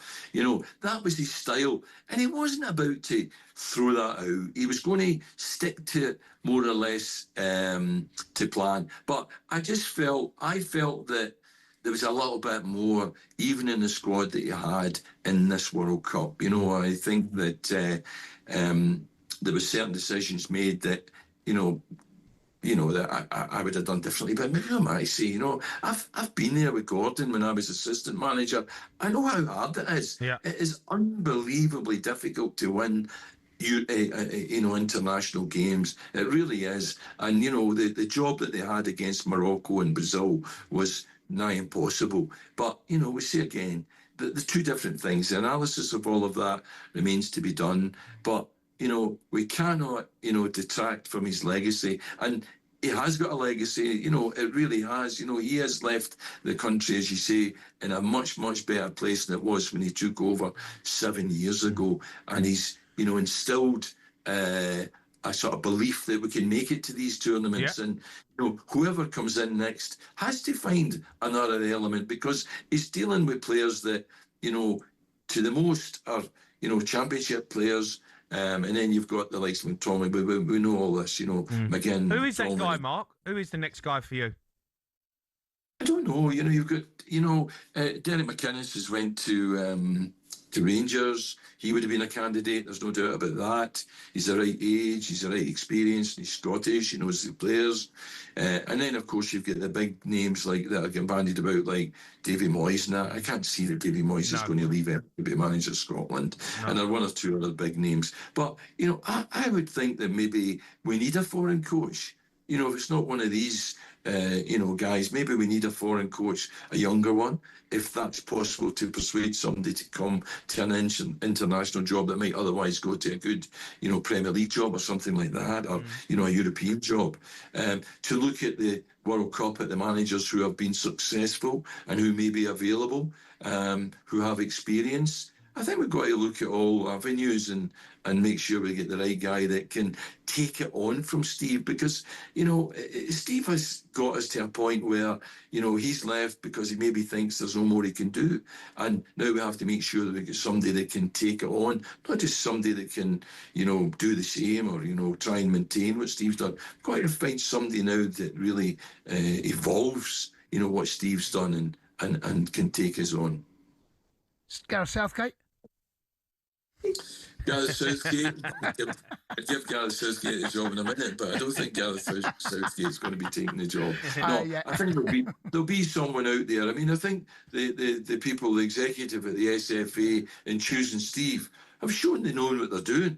Because they brought him in to get us to major competitions, and he's got us to 3. Yeah. So they made a right good decision in appointing Steve. Yeah. And I would trust that now Steve's gone, they will make a right good decision in who they bring next. Mark, you're a star, mate. Cheers, Mark. Take care, bud. Enjoy. Cheers, guys. All right, there's Mark McGee there. Up next, we're going to be joined in the studio by talksport.com, Jackson Cole. We've got tomorrow's back pages.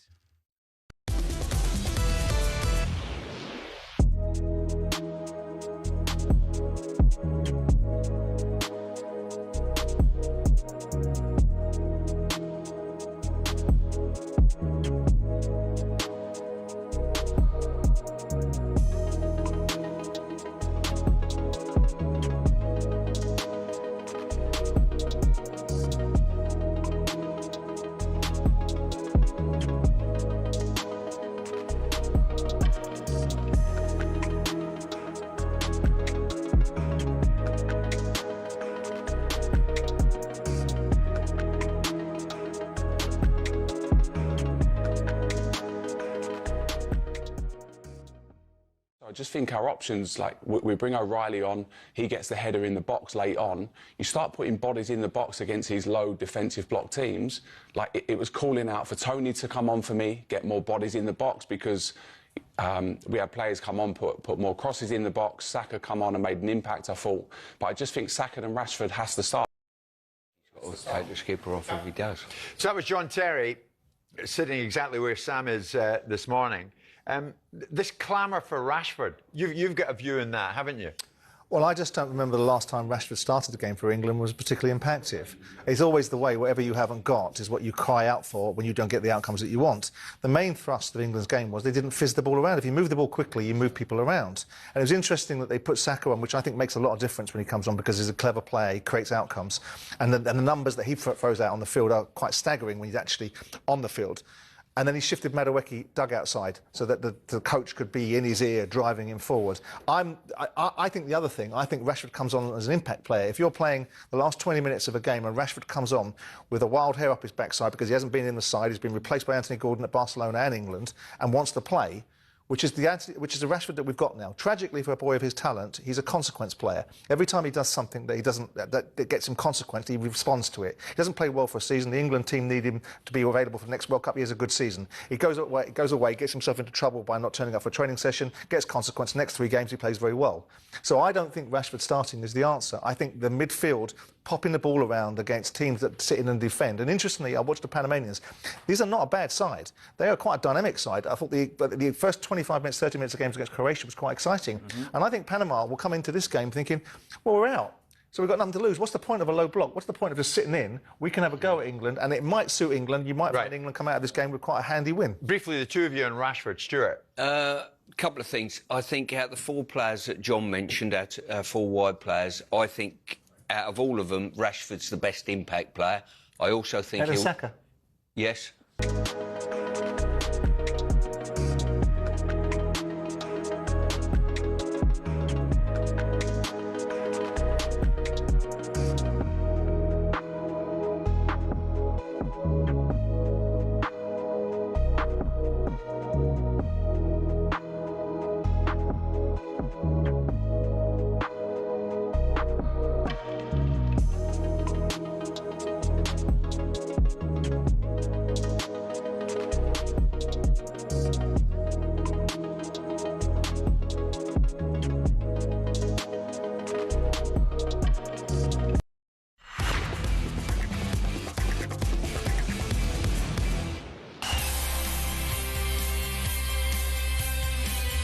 You are listening to the World Cup Game Day Sports Bar on talkSPORT. Me, Jamie Hara, and Jason Cundy taking you through to 1 a.m. Keep your calls coming in. We'll try and squeeze a few more on. You want to talk about England. Now, though, time for this.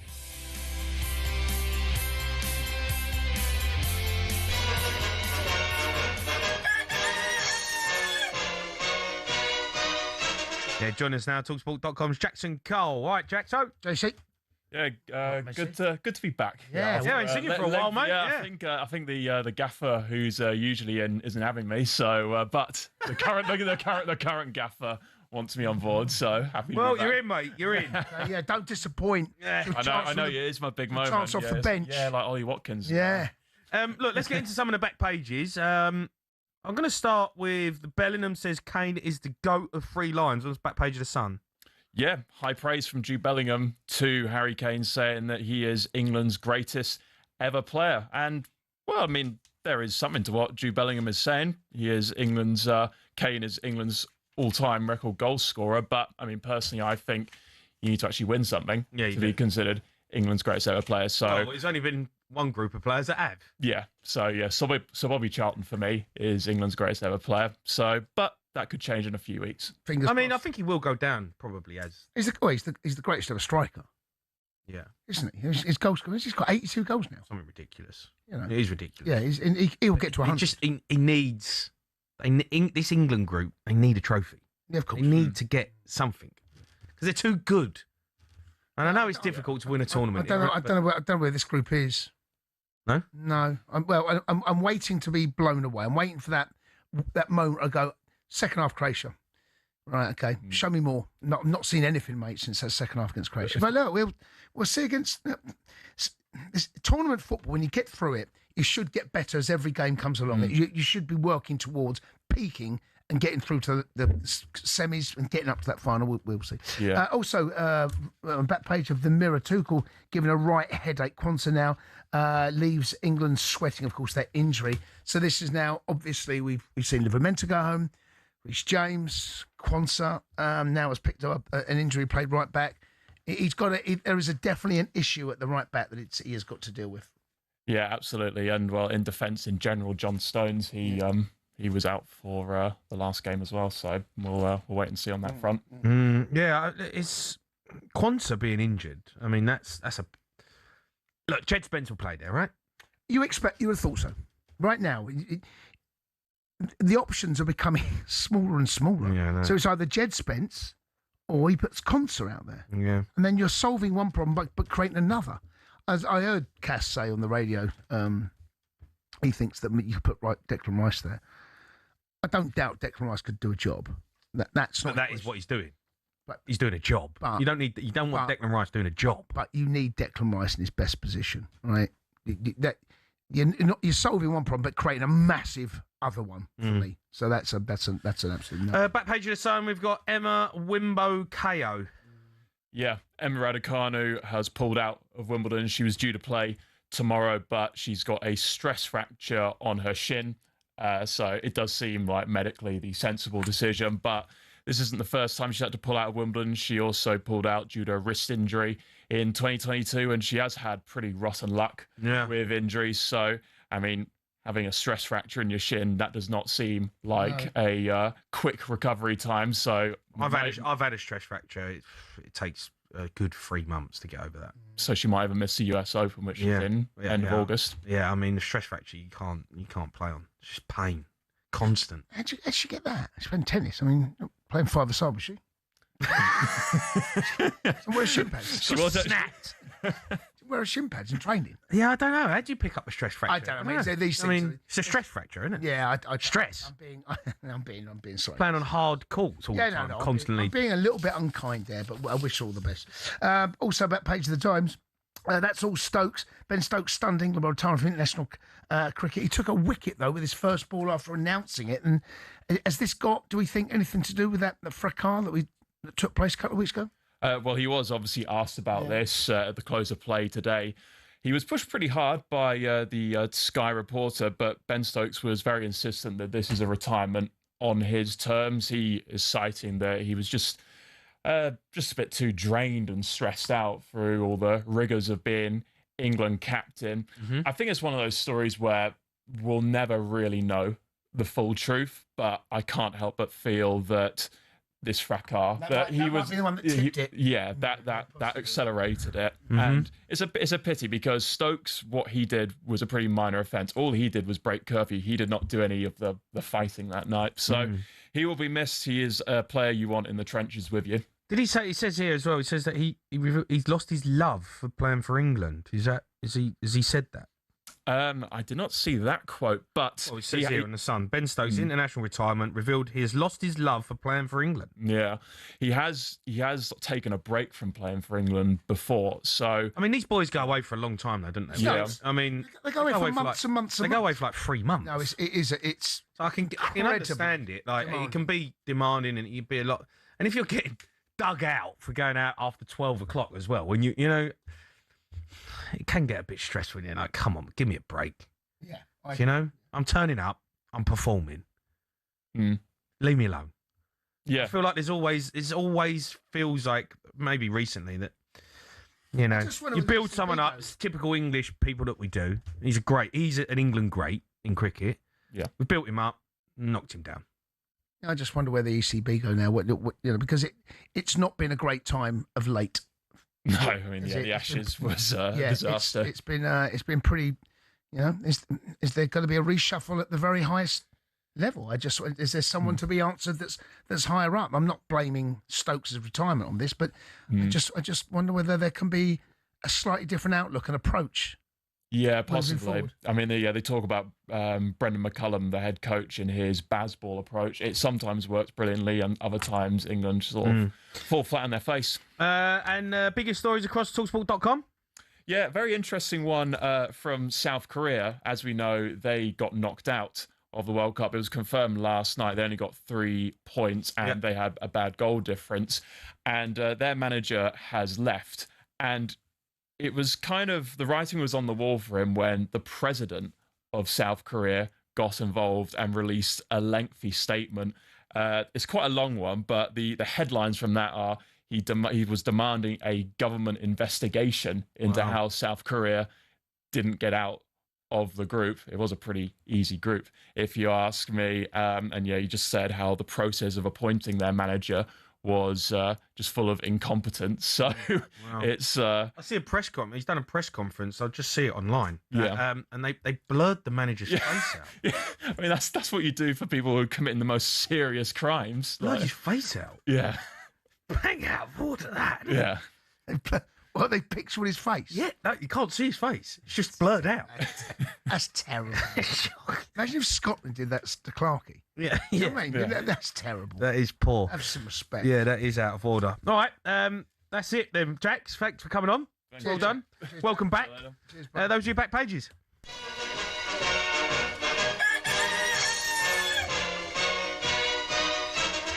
Right, keep your calls coming in. Up next, we're going to look back on who the best players were from the group stages. You're listening to the World Cup Sports Bar on talkSPORT, brought to you by Enterprise Renting. Here for it. Book now at enterprise.co.uk.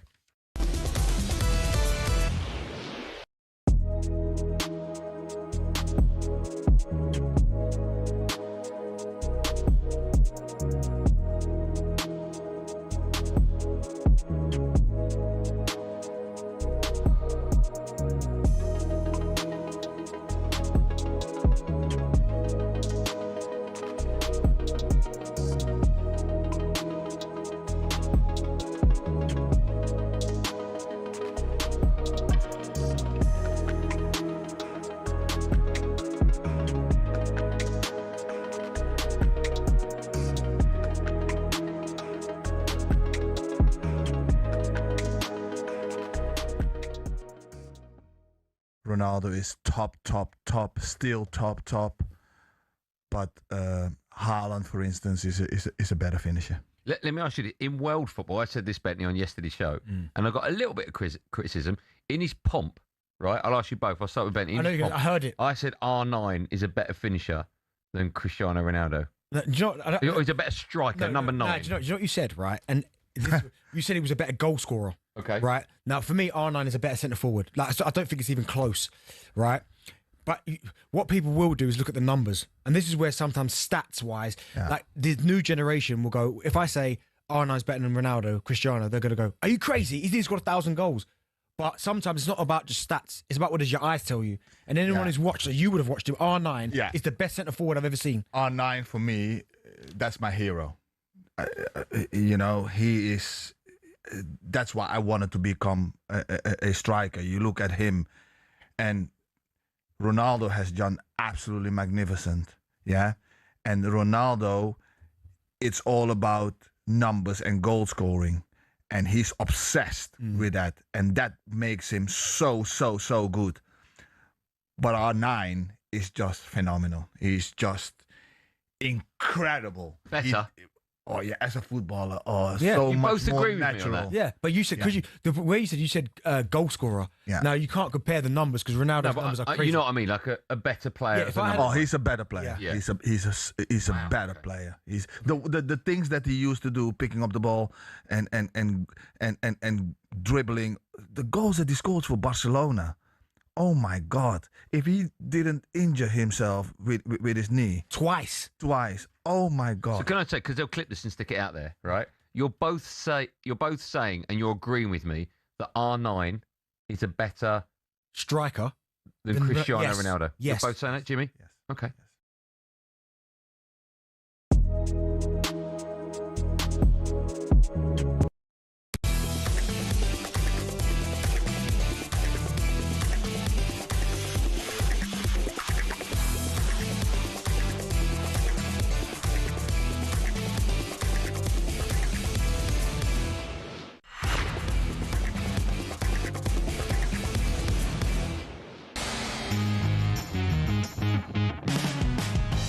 Argentina's number 10, left-footed shot, and there it is!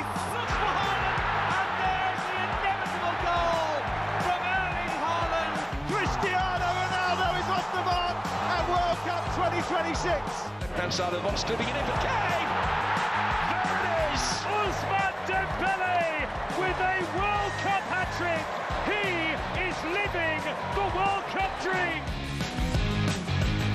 Yeah, you are listening to World Cup Game Day Sports Bar. Me, Jamie Hara, Jason Cundy. Let's have a little chat about who have been the most impressive players from the group stages. Look, there's obviously been some top performances from the big boys. Is there anyone who has stood out who may not have got a bit of recognition? No, I think the headliners have been the ones that we kind of hope would step up. In particular, Messi. You know, the guys at the top end of the pitch. We just heard in Dembele there, Mbappe, Kane scoring goals. Vinicius Junior. Is it 4 now, Vinicius? I think so. I think I tell you what. I think there was a lot of talk about Vinicius Junior, about him. You know, he performed at Real Madrid, and there was a lot of talk about him leaving. Tell you what, he's still shown that he's well. Yeah, absolutely. Haaland, another one that's you know, you want in a tournament like this, there are certain players that are difference makers. Messi's one of them. Messi, I stayed up when he scored that hat trick. I told you this, right? I got in, literally got in at 1:59, right? Got in, turned the telly on. They kicked off. Literally, the whistle went. I'm like, I'm going to watch a bit of Messi. I had a bottle of wine. Right? I sat there and watched the whole 90 minutes. Went to bed at 4:15. Of course you did. Right? How many bottles of wine did you do? It was a couple. Right. Anyway, that doesn't matter. But I sat there. I was talking to the TV during the game. But he looked unbelievable though after a couple of bottles of wine. There was 3 of them. You're like, he's everywhere, Messi. He's two out there. You look, he's doing step overs on the other side of the. Who's that? It's Messi. Hold on, it's Messi. They're playing 3 up top, and they're all Messi. In all seriousness, that game, I'm so glad I watched it because it was you're watching history. Yeah, you are. Yeah, and you're watching the greatest player ever. Yeah, you ain't going to watch it again. You know, and that game there was like I was just, you know, the goal, and then he does it again the next day, the next game, and this guy is built for the big occasions. Yeah, he the is. big occasions, the guys step up. Yeah. You know, Kane is one of those. Everyone criticised Kane, hasn't done it at final, but in those big moments where you need a goal, you need someone to do something, Kane will give you that. Haaland, Mbappe, Dembele. Yeah. And then there are certain players like Messi. Well, maybe there's not, but Ronaldo's got 2 as well. I mean, Ronaldo's still coming in for a bit of clock, though, isn't he? Coming in way too much clock, mate. He gets a lot of stick. I don't. Yes, he does. He's come in. And I don't quite know how that's become a thing that he's now. People are mocking him. Yeah. I mean, have some respect. I know. He's out of order. He's 40 years old. 41. 41. And he's still rocking up to World Cups and scoring goals. And is he the same player? Of course he's not. Neither Messi. But honestly, mate, that boy Messi. Yeah. He's just when you sit there, you just enjoy it, don't you? You know, like this, the amount of football me and you watch, right? And we watch a hell of a lot of football, pretty much every night. You know, all year. There's a lot of games that we watch and we go, this is a bit dull, isn't it? When Messi's on, there is just something about that you can just sit there as a neutral and just enjoy watching someone play. It's a privilege for him still be around and doing it at the very highest level, and their run, by the way, Argentina's run, they've got quite a nice run going through to the latter stages of this competition. Yeah. Do not be surprised if you see Messi in a quarter semi or even a final. Do not be surprised at that at all. Minimum quarters. If he wins this World Cup, oh gosh, will he be the greatest player ever? He's the greatest. Like, no, but I know, but there's a debate, right? You obviously got your Pele, Maradona, right? You know, there's always a debate on who is the greatest player ever. If Messi does win back-to-back World Cups, he will be the greatest player ever. There is no question in my mind. Well, there's no question in my mind now, but all that does is just give it another seal of approval, doesn't it? It's just another. Just cements it. Though. It's another. I think it's cemented personally. If he doesn't win it, I think it's cemented. A lot of people say Maradona, right? Well, I was lucky enough to watch Maradona. Obviously not to the levels of Messi because technology back then was very, very different. But I never thought we'd see a player that can get close to Maradona. Naturally gifted footballer. The most naturally gifted footballer I've ever seen is now Messi. He's taken that crown. Yeah. He's second Maradona's second to Messi. Do you think? Yeah, in my Maradona, I mean, he used to get snapped in half. Yeah, well, the game was. Maradona, mate, what a player. Yeah. But that's what I mean. He used to ride tackles. He had to deal with players trying to break his leg every game. Messi's a little bit more protected now, completely, right? yes, absolutely. And then, I get the debate over Ronaldo because they're both sharing the same sphere. There's no debate about Ronaldo. Come on, this debate. I mean, it's only there's only Piers Morgan that has this debate. There is no debate. I totally agree with you. If you know football, Messi is the greatest footballer ever. If you really understand and you watch something, Messi does things with the football that he's the most naturally gifted ever. Yeah. And I'm talking about naturally gifted. And Ronaldo has achieved some unbelievable... Ronaldo's been an incredible, world-class footballer. Incredible. But you think about what they've got and the ability and about... It's not close. No. Debate ends. Yeah. I played against Ronaldo. Yeah. I played against him a couple of times and, listen, he was a whooping. I played left back. He played right wing. I thought I played really well that day. He only scored 2. Whooping. That's not bad, mate. It's not bad. It's not bad. Done all right, mate. Yeah. Done all right. But I just don't think there's a debate. There's just no debate. For me, Messi is the guy. In terms of, going forward, England, our star player has been Bellingham, right? Yes. Is there a player outside of Bellingham and Kane that can light up this tournament? Who is that player for us? Well, you look immediately to for me, the wide men. I'm going to go Saka.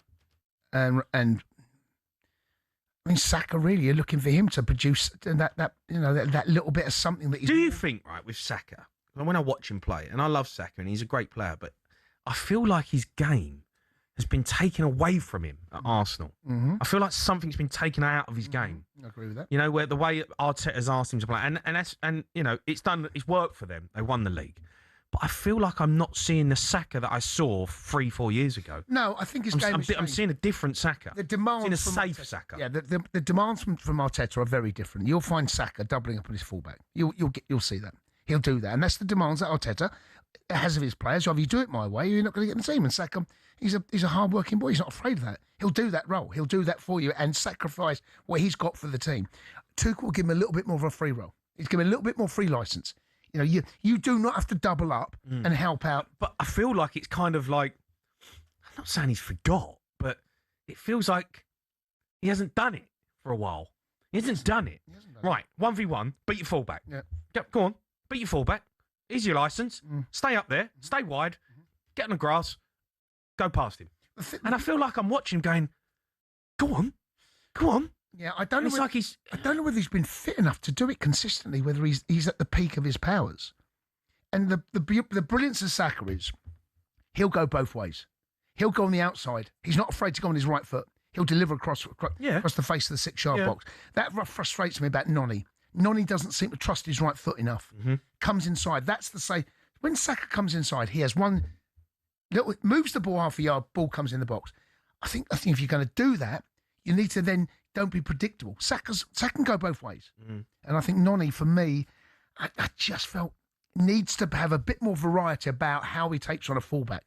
Don't be his first instincts more often than not is to come back inside and not put the ball in and pass it backwards. Who else has got to influence this? I mean, you're looking at... Is there someone on our bench that can light the tournament up? No, I don't light the tournament up. No, I don't think there is. That's what worries me. France have got. I mean, you might. France have got that. Yeah, you might have a moment from the bench, like Ollie Watkins did in the Euros. Yeah, you might have a moment where you can come up, being and light the tournament up. No, you're not going to come off and just steal the show and change the flow of the game. I don't see that. Do you? No, not yet. No, but we've got Eze. You've got Tony. I don't think like Watkins. You've got players on the bench that can make a difference, that can have an impact, that can change the course of a 90-minute game. But to light the tournament up, we don't have a Cherky. No, we don't have that type of player. We don't have that someone that can go. Bang. France have got 4 or 5. Yeah, that's what scares me. Yeah, and they've got the options they've got in those wide areas and that number 10 in the central area is just ridiculous. Dembele scored a hat-trick off the right. I know. He's been playing that. He's not even started. He hasn't been doing that for PSG. It's ridiculous, mate. They're so good. No one's beating them. No, they're the favourites, and it's for damn good reason as well. Right, up next, we're going to be getting all the latest transfer news. talkSPORT reporter Ben Jacobs is joining us live from LA. And you want the chance to win £26,000 tax-free cash to celebrate 2026 FIFA World Cup? We're giving away the big bucks. Fund your summer. Enter right now. Head to talksportwin.com to enter and for TNCs. Win 26 grand in your hand, courtesy of talkSPORT Win.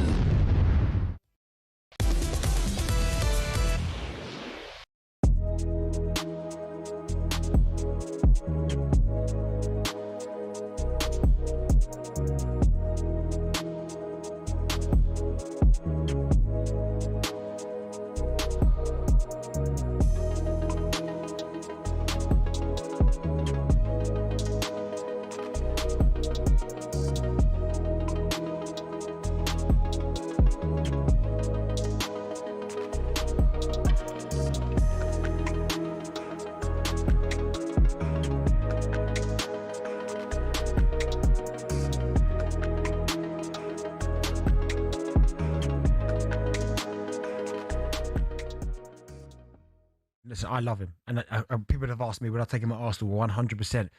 But you look at the last two seasons, Real Madrid, and then you look at the last two seasons for PSG, the two Champions Leagues. They were chasing the Champions League for so long. He moves out. They win back-to-back. It just doesn't look well on Mbappe, does it? You could say that he's responsible for that. But in the meantime, when you see what Luis Enrique, the Paris Saint-Germain manager, has changed, the way the team has changed, the unity, everybody is playing for each other, they're fighting for each other, on the pitch. And that's why, in every team they've met, they're beating because of that. They have the quality, but they show, real mentality, unity all together, the togetherness, But Kylian Mbappe, I think I won't be the guy who will say that he's the one responsible for the mess at Madrid. I think if you have Mbappe in your team, you are in a good position to win something. Yeah. It depends as well of other players. The ego of players, in Madrid is so huge and devastating. In the dressing room. Is he the best player on the planet? Actually, yeah. I won't say that. He's one of them. Who is? This season, or you're saying right now? If you're going to maybe write a list of your top 5 players, who would be number 1 best player in the world right now? I really love Olise. He's been amazing for Bayern Munich. Yeah, and the way he entered into the. It's 2010, and the Goalkeepers Union is up in arms. Why? This thing, the Jabulani, perhaps the most famous World Cup match ball for moving, it seemed, in 3 directions at once. But that wasn't the first match ball row, not by a long shot. In 1930, the World Cup final began with a fight, not between the players, but about the ball. Argentina brought theirs, and Uruguay brought theirs. And when neither backed down, they played 45 minutes with each. Uruguay, with the T model, came out on top. This was the era when balls were heavy. They were classics, sure, but they could double in weight during a thunderstorm. Before we go on, I will tell you that the 1962 ball was called Mr. Crack. A ball that was so heavy when wet, several European teams refused to use it. Instead, the 1958 Top Star was used, most famously for the quarter-final between Czechoslovakia and Hungary. By '66, we had the Slazenger Challenge. Because people watched They Think It's All Over in black and white, we forget the ball was actually bright orange or red, whatever that colour is. But it looked like a floating smudge to people at home. The World Cup match ball needed a makeover. Enter the Telstar. 32 black and white panels. It was stylish, it was modern, and it meant goalkeepers could finally see the thing that was about to ruin their afternoon. It was also the start of an Adidas monopoly. 1986 was the dawn of a new age. The Azteca was the first fully synthetic ball, meaning it didn't soak up water. Recently, though, things have got weird. 2002 gave us the Fever Nova, basically a high-tech frisbee, and then, of course, the Jabulani. Today, the balls have internal sensors that tell the VAR room if someone breathed on it. We've come a long way. But the ball's not the main thing, is it, FIFA?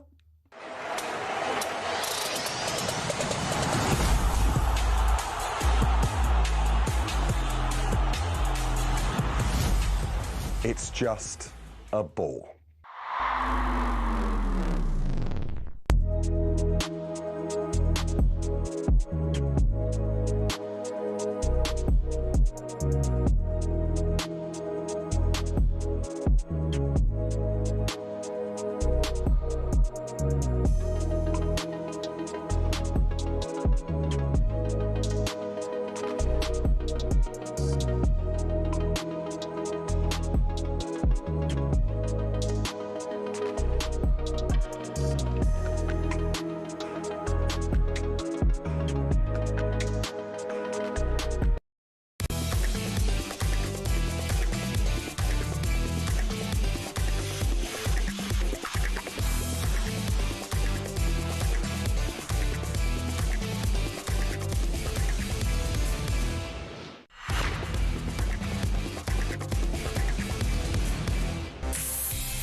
You are listening to the World Cup Game Day Sports Bar. Me, Jamie Hara, and Jason Cundy. Still to come tonight, we're going to be joined by South American football expert John Cottrell. We'll also be joined by Noah in the studio for a bit of a World Cup quiz. First, though, we're now joined by talkSPORT reporter Ben Jacobs, live from LA. You all right, Ben? Ready, boy? How's it going, guys? Yeah, good, mate. Good. Look, before we get into some transfers, you've just been at Jesse Marsch's presser. What did you take away from it? They got through? Yeah, so Canada beating South Africa by a 1-0. Stefan Yushkakiao with the winner 2 minutes into added time. A fantastic story and quite an emotional one as well, because the player, sadly, a few years ago, lost both of his parents in quick succession. And this was an emotional celebration from him, and then a group and collective outpouring of emotion as Canada, remember, as hosts outside of Canada for the first time in this tournament. And Jesse Marsch in the circle afterwards, when all the players came round for a celebratory huddle, called his squad, quote, Canadian heroes. And then he was asked after the game, how Canadian do you feel as an American? And he said he's got a real affinity with the country. And it was followed up, is some of what we see from you on the touchline performative? And Marsch was quite bullish, and he said, I don't give a bleep, and then repeated that on another occasion to make it clear that this is just how he does business. Again, Alphonso Davies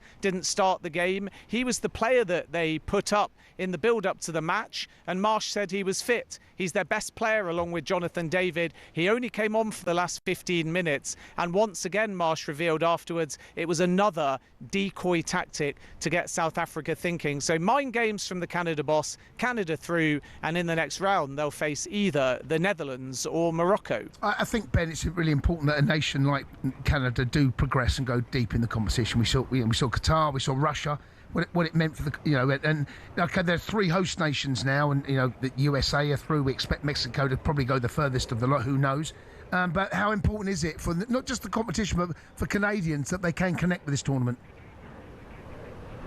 Yeah, absolutely, especially outside of Canada, and no doubt the victory well received in Toronto and Vancouver. In Canada, you get the Italian Canadians, and because Italy didn't qualify, they've been supporting Canada too, and a fair amount of Mexican fans here too, because had they not won their group, they would have been playing in this stadium, and they were following predominantly Canada as well. So I think generally Jesse Marsch doesn't have anything to prove. Canada have maybe gone as far or further than people thought. He's adamant that this is a long-term project. He might sign a new deal after the tournament, and the last-minute winner to get them through to the round of 16 up there for me in terms of an individual coup or moment for Marsch, with maybe when he was Leeds manager and in the last minute against Brentford they also scored an injury time goal that saw them stay in the Premier League. Right, let's talk about some transfers, because there's a lot of talk going on. The window is open. Man United, Tottenham are in talks for Matthias Fernandes from West Ham. How far down the line are both clubs? Yeah, for me, this is a highest bidder wins. Despite some reports, the player hasn't communicated he only wants to join either Tottenham or Manchester United. And West Ham have had a 90 million capital injection, and that means that they themselves can be a little bit more patient and even potentially quite hardball in how they negotiate this deal. Whereas when they first went down, we thought that the 85 million pound price might be more grandstanding. Now I think they're going to stick to it, especially if you consider that Bruno Guimaraes valued at over 60 million, Elliot Anderson going for 116 million, and other midfielders in the market also in that ballpark of 85 million, including Alex Scott. So there's been verbal bids from both Spurs and Manchester United. Each are advanced on the player side, and I sense West Ham have got a bidding war, and whoever goes highest will win this race. Jan Diomande, obviously the brilliant young Ivory Coast boy at Leipzig, has been doing ever so well for the last 12 months or so. He's starred already in this World Cup. Lots of interest, Liverpool and PSG. What's the story?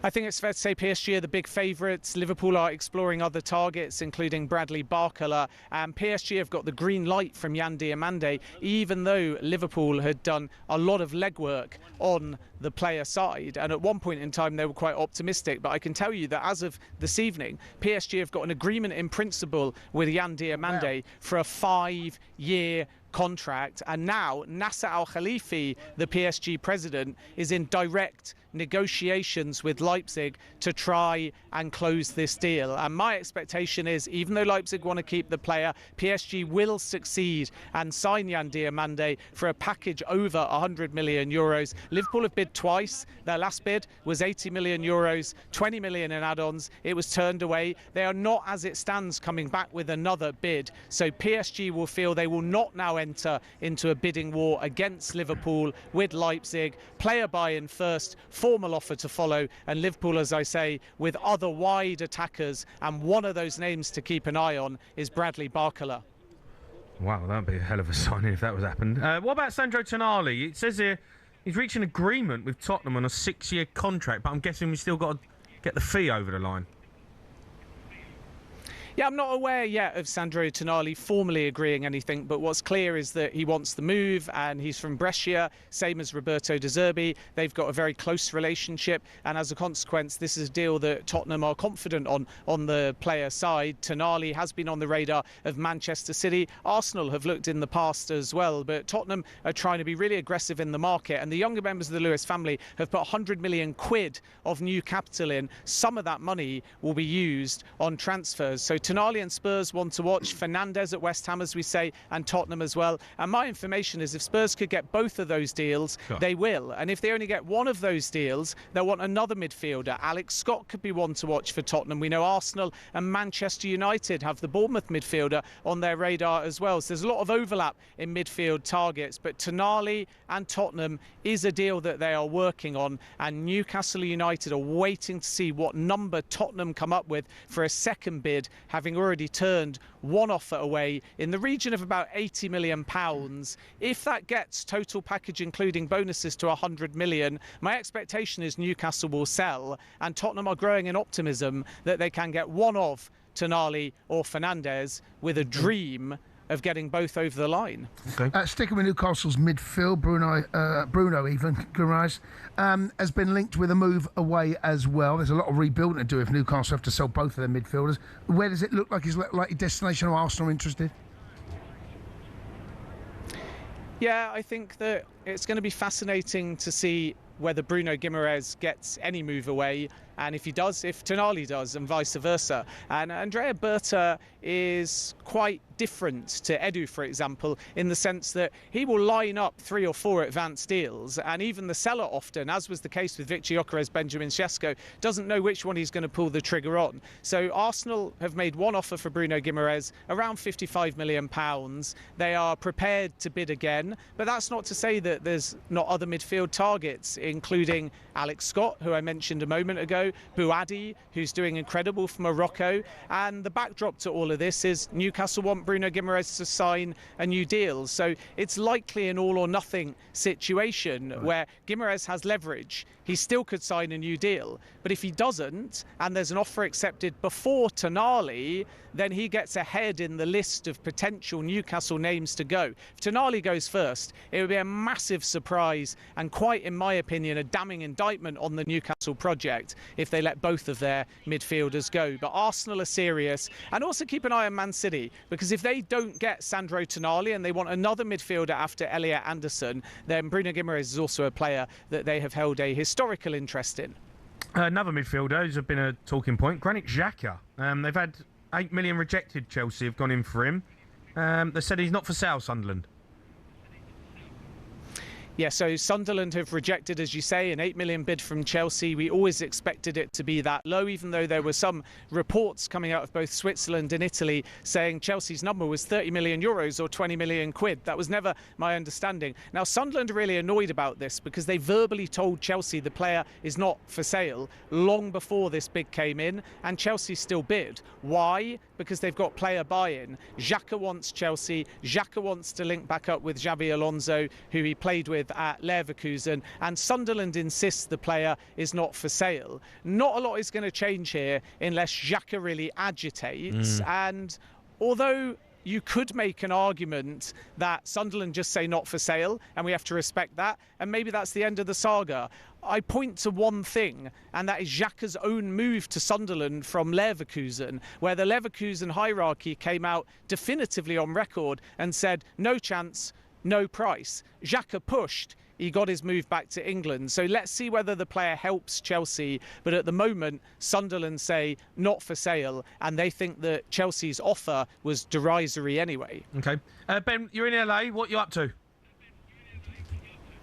So after this, we drive back to Irvine, California, where the US have got one more day of training. We were going to go to Disneyland, obviously for, in inverted commas, work. But now the USA have gone through to the round of 32, and they actually moved to San Jose, which, to be less specific, is broadly speaking the San Francisco Bay Area. So we'll have a day in Alcatraz. I'll try not to get locked up there. We'll go to the Golden Gate Bridge, and then the USA will train in the morning at the home of the San Jose Earthquakes. Very tight turnaround, and then in a couple of days' time they face Bosnia, and don't forget that game is live on talkSPORT. I've been to San Jose Earthquakes. I trained with them for a couple of weeks. Let me tell you, it was a lovely area, San Jose. What did you get up to? Any clubs, any bars and restaurants you can let me recommend tell to you, me? right? San Jose's where they've got Google. You know, they've got all the big headquarters that's there. what I asked. There's a lot of dough knocking about. So let me just say, some good gaffs. Some good gaffs in San Jose. Some nice places to visit. So night establishments. Yeah, some good bars knocking about San Jose. So, you know, go to San Fran, do the old Gold Gate Bridge and all that garbage. San Jose, Ben, good place to go out, pal. Enjoy yourself. Look forward to it. I'm coming to you off air for tips. Yeah, matey. I know some. You say tips. I know some gas.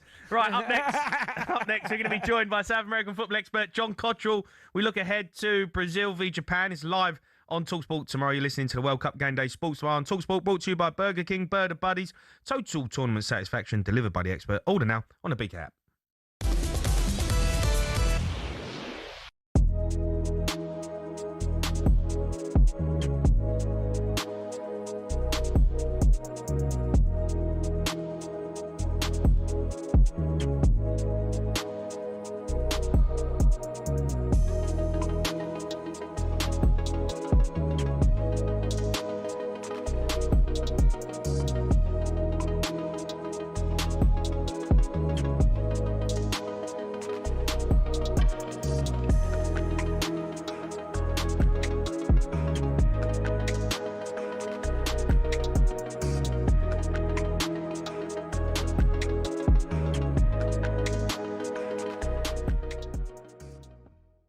What have you made of Stevie Clarke? He's come under the spotlight for how he's handled the journalists. He's come under the spotlight how he's set up Scotland, certainly in the second game as well. And some people have even questioned why he's had his term there extended before this World Cup. What do you make of that?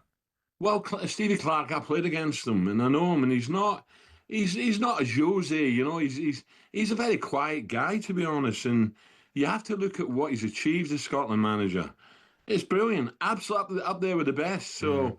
You know, people have got to realise in the press, I know the press getting on this you know, this storm of the fans and the Tartan Army, and we party and all that. But the press have got to realise, you know, where our players play, who they play for in the big league, in the World League. And we've done well to get there. We could have qualified, and I don't think we will. I think Steve Clarke's been frank and he's been honest. And I think he's right. There's too many permutations against us, which is going to, again, we're going to be crying losers. You know, oh, if only, if only. I had it in 82. You know, we should have beaten Russia in the final game. We drew 2-2 because we conceded 2 goals against New Zealand first game, 15th of June. So we knew it was going to be tough. And that was a side with Souness, Hansen, Dalglish, Strachan, etc. You know, it was a John Robertson. Great side. It's not easy when you get the big league. And, you know, the final stages, and I'm afraid we're just going to be, once again, we're just going to fall short. But it's a shame because the punters are brilliant. But I think the press...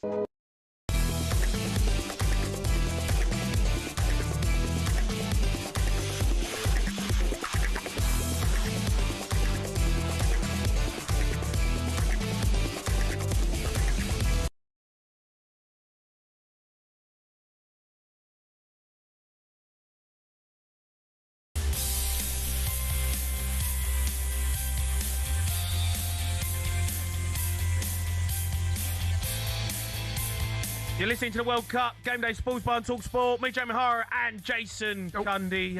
Let's turn our attention to a bit of South America. Brazil will be playing Japan. He's live on talkSPORT. Let's speak to John Cottrell about it. All right, John? John boy. Hello. Hello, you okay? matey. I'm all right, John. How are you? Not too bad, thanks. Not too bad. Look, obviously a massive game coming up. Brazil v Japan. How are Brazil looking now? Vinicius Junior is obviously... getting the headlines that we expected him to get, but Japan, a good side. Yeah, very good side indeed. As you said, Vinny Jr., 4 goals amongst the top scorers in the competition, or closing it at least. But this is going to be problematic for Brazil, I think. And it is amazing because from what I can see, there are many, many people who have written off Brazil at this stage already, which is absolutely incredible for me. They've got a decent side. Brazil's biggest problem is their image. Because what happens is, it's only every 4 years when people tune in to see Brazil and they remember the side of the 1970s. So we're talking about almost 60 years ago.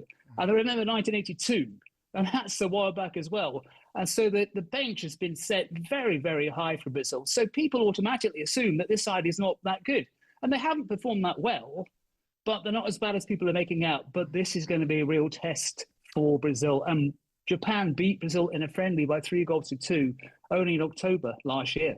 Neymar came off the bench, John, and caused a bit of a stir. Of course, you know, he's the blue-eyed boy, or certainly was, a Brazilian football. How does Ancelotti get him into this team, get the best out of him, or is he just going to be one of those players off the bench? He's going to be a player off the bench. It would be absolutely astounding if Neymar starts, and I think there's absolutely no way he's going to start. We'll see Neymar if Brazil are winning 3 or 4-0, as they were winning against Scotland. I think that's the only chance. So it's either Brazil are winning by a large margin or they're desperate. I think that's the only time that we're going to see Neymar. There's no way he's going to start. I get the feeling that maybe, I know they're talking here in Brazil, is that Ancelotti is going to put up the same side which beat Scotland. Right. I wouldn't be that surprised to see an extra midfielder come in, because I think the pace and the power of Japan will cause a sluggish Brazil midfield a few problems. This is a tough game for Brazil. I know Jay's alluded to it, but this is not a gimme. And I've got to tell you, it would not surprise me at all if Japan bump them out. You know, this is the thing, isn't it? This is how Brazil's standings in the world have slipped. 10 years ago, 5 years ago, who would have possibly said Japan could beat Brazil? I know, it's Nobody. crazy. I know, it's crazy. Absolutely. And there's a chance. Yeah, there is. Japan had played well. Yeah. There's a big chance. And it wouldn't be a massive, massive shock. But if Brazil go out at this stage, it's going to be big trouble here. Absolute mayhem. Yeah. The thing is, you say that, but they can also produce, right, Brazil? When you look at the players that they've got, the stars, Cunha's obviously been on form as well. They're still one of the favourites, right? They beat Japan, which they should, even though it is a tough game. They can still go on and win this tournament. Yeah, but many people are saying that they're out. They're not the favourites at all.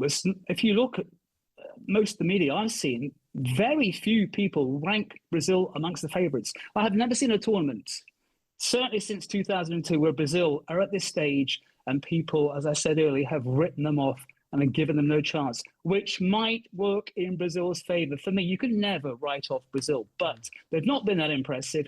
The hardest game they had was against Morocco, and they stuttered at times. A piece of brilliance from Vinny Jr. got themselves out of a little bit of trouble. Scotland, Haiti, with respect to them, were relatively easy games. This is going to be a huge test.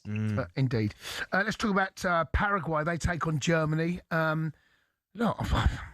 Watch Germany. They are bang average, by the way. The Paraguayans, I don't think that if there's ever going to be a chance that they can get something against Germany and maybe make a big shock in this World Cup, this is possibly going to be it.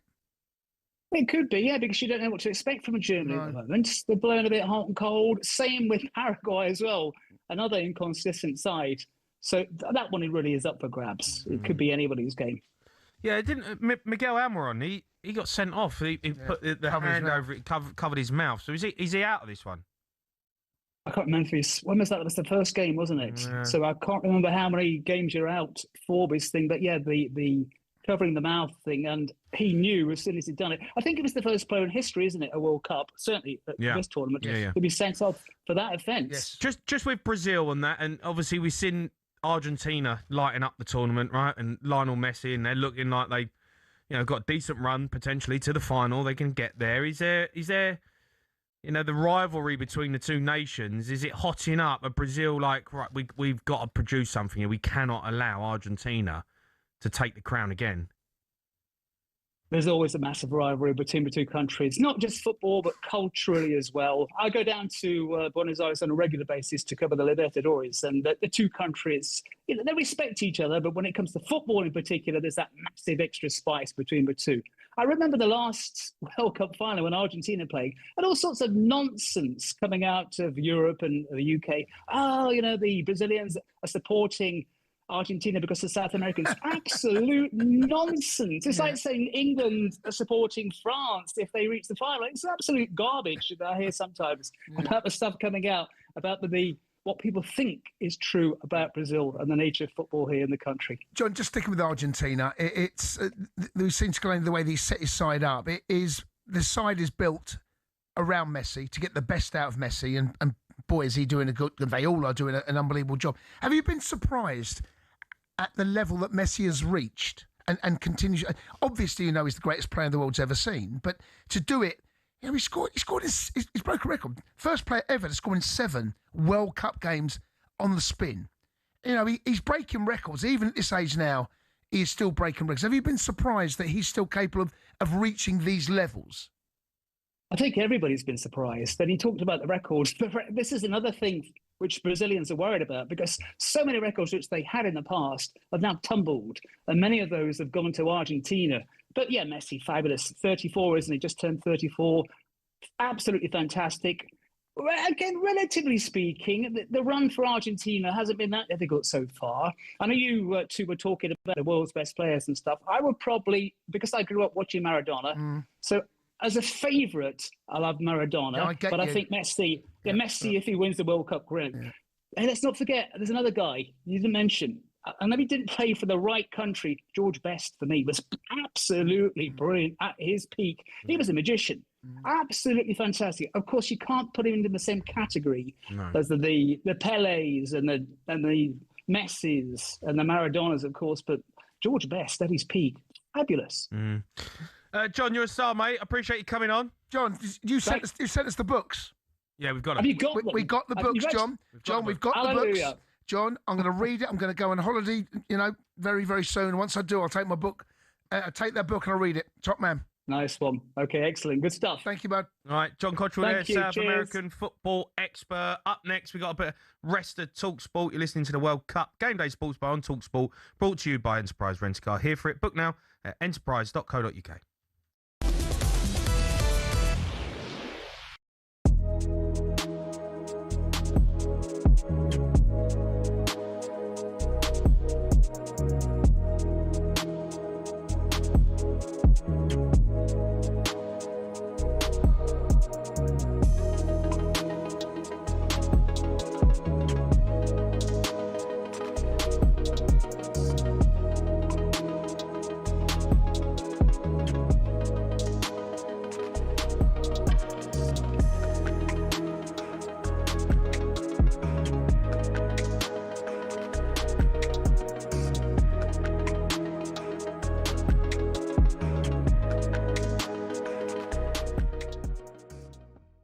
Bentley has been terrified all week about the Ghanaian witch doctor he slagged off. No, he did not. Supposedly putting a curse on Harry Kane and England's number 9, subsequently missing a sitter. Now, thankfully, the witch doctor, of course, lifted the curse. It's funny. Right. Now, there was a report in The Sun that you, Emmanuel, were cursed by a witch doctor. It's Senegal. Ignored it 2002. and got injured. Yeah. Tell me about that. Yeah, before the World Cup in 2002. No, after the World Cup, actually, because we went out very quickly, during the World Cup in Asia.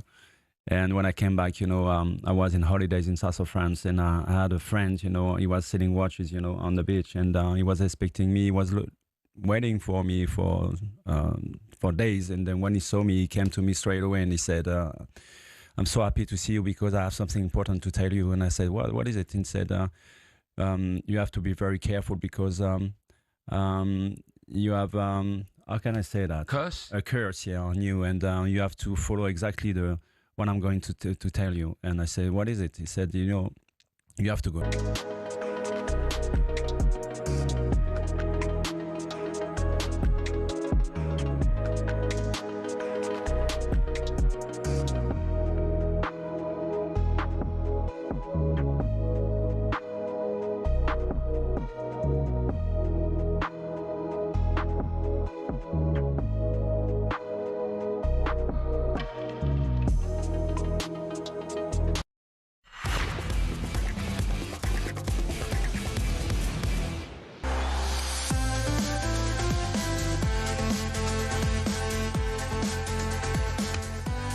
You are listening to the World Cup Game Day Sports Bar. Me, Jamie Hara, and Jason Cundy. Now it's time for this. Rest of talkSPORT. We're going to run you through the highlight moments from across the network. Let's kick things off. Today's World Cup Weekender show. Adam Cattrall, Sean Dyche. Sean Dyche reveals the awkward moment he spotted someone in a bar trying to record him. I've had people in a bar with a phone next to me on record, and I've caught them recording it, trying to get me to say things. Oh yeah, I've had that. When people filming my conversation. In your social time, you've just been out with your mates. Yeah, so what they do, they come up to you in a bar, right? On the say you're at a bar waiting for a pint or whatever, right? Yeah. Because I try and mix with everyone, And I can see the phone's on record, and then they'll ask me a question, like a loaded question, and they got to go, mate, your phone's on record. Oh, yeah, about that. People trying to catch you out. Wow. Oh, yeah, it's not a journalist, a normal person. Yeah, but then, they are a journalist, aren't they? That is the media, because everyone's a journalist now. I've had people filming me at a bar, they film you, and they take pictures of it. They go, why are you doing that? What are you going to do with it? Yeah, I've been recorded a few times as well. Yeah, they're from, end up with the papers. I see Sean Dyche, right, once on an EasyJet flight. Right. And I couldn't believe it because he was the manager. He was at Everton. I think he was an Everton manager. Right. I think it must have been an international break or something. I'd gone out there with the missus, play a bit golf, and I walked on. And as I walked on, Sean Dyche is there. I went, Sean Dyche. Yeah. Hi, Dyche. Yeah. And he was like, what? What is that for? It's like Scooby-Doo. But he's one of them. You don't expect to see a Premier League manager on an EasyJet flight. The problem is there's certain places, right? If you need a flight to go, EasyJet tick all the boxes. Yeah, they're one of those Western. So you got to get there. You got to get there, Easy mate. Flight, get out. BA might not be doing it. Can't get Virgin. Yeah. Can you? Can't get Emirates. No, you can't get Emirates, mate. Get Can't private get a jet, jet. though. Huh? You can get a private jet. Sean Dyche. Dyche. Is he private jet material? I reckon probably he is. I reckon Dyche would I know, love but- I reckon I'd love a bit of a private jet, like. Maybe you and him should link up, mate, and go play golf together, and you split the fare. Okay, here's a question. What's a private jet cost? 14 grand. To Portugal? 14 grand. So how many seats is it? I think it's a 10-seater, 8-seater private jet, 14 grand, one way. Oh, well, not even return. And that's one way. You get a few of the boys together, grand each. You get a couple in the... Yeah, grand each, 14 grand. Bosh, get yourself out there. Yeah, then you've got to get back. Yeah, EasyJet. Like the private jet and EasyJet it back. You're not doing that, mate. Would you rather, though? Because would you rather the private jet out there or the private jet back? I think you want it out there. I think you want to start it off on the right foot. You think? Yeah, I think so. You get to the end of the trip, you're not really bothered.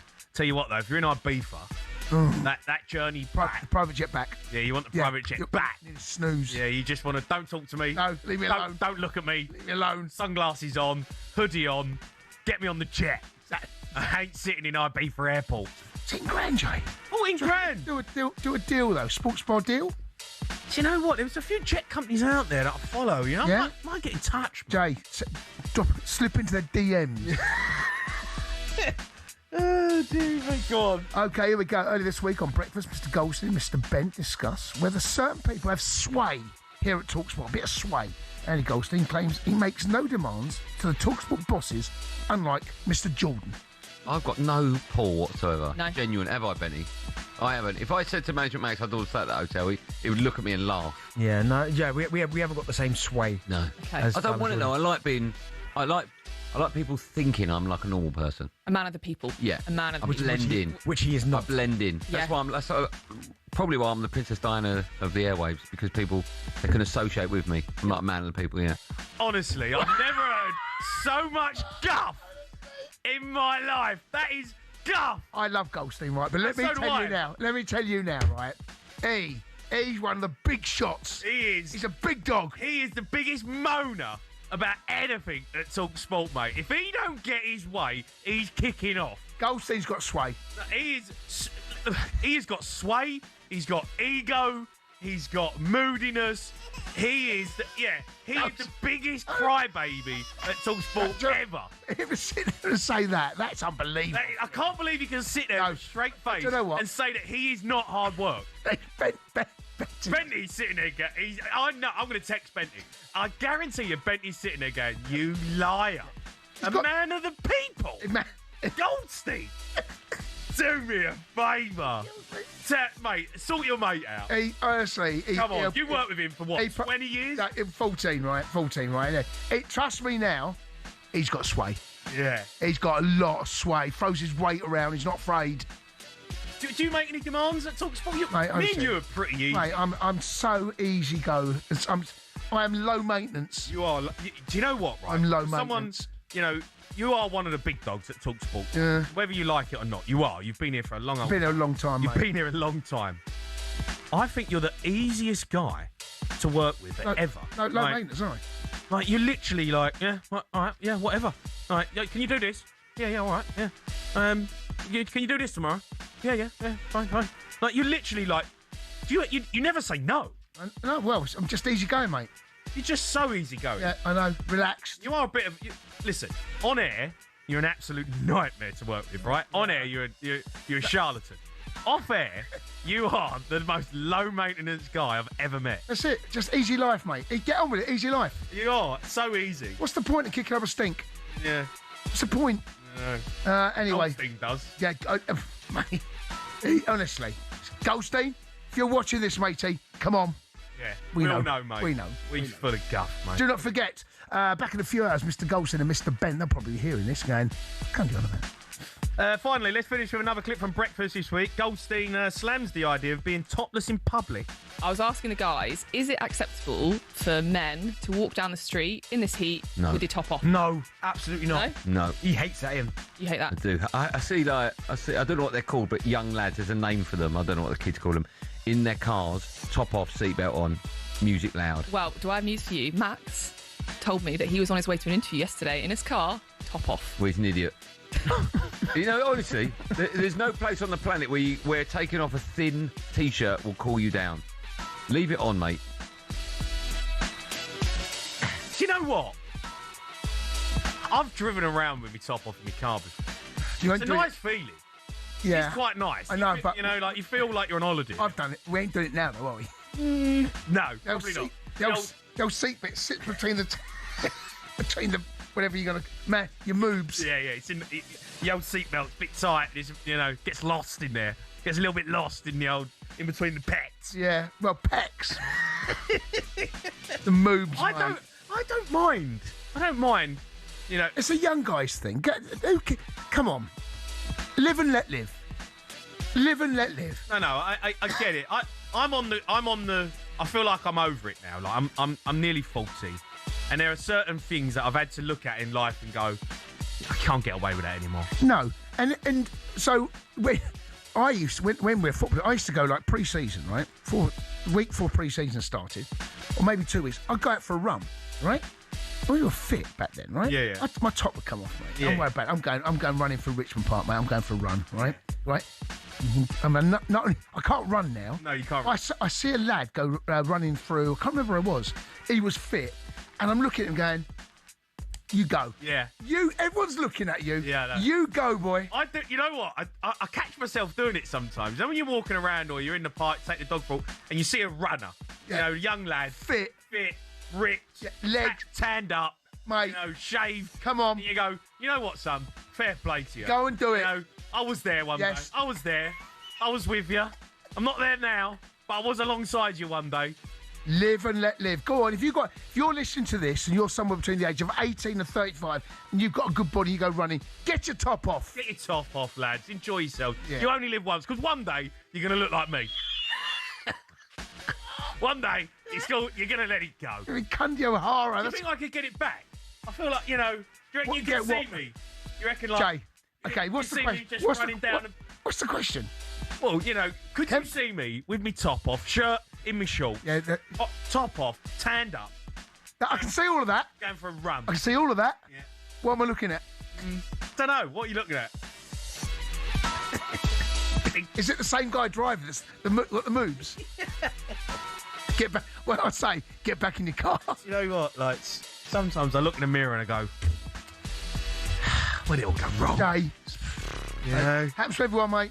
I don't know if it does. Everything starts going south. I get lads messaging me, right? I get a lot of lads message me and who are like personal trainers, PTs, you know, got online platforms, right? And I look at them and go, you know, fair play, lads. And they send me a DM. Love to get you in shape. Let's get O'Hara back. And I go, right. When you've done it all your life. Can I be bothered? When you've done it all your life, it's hard to get that desire back. Yeah.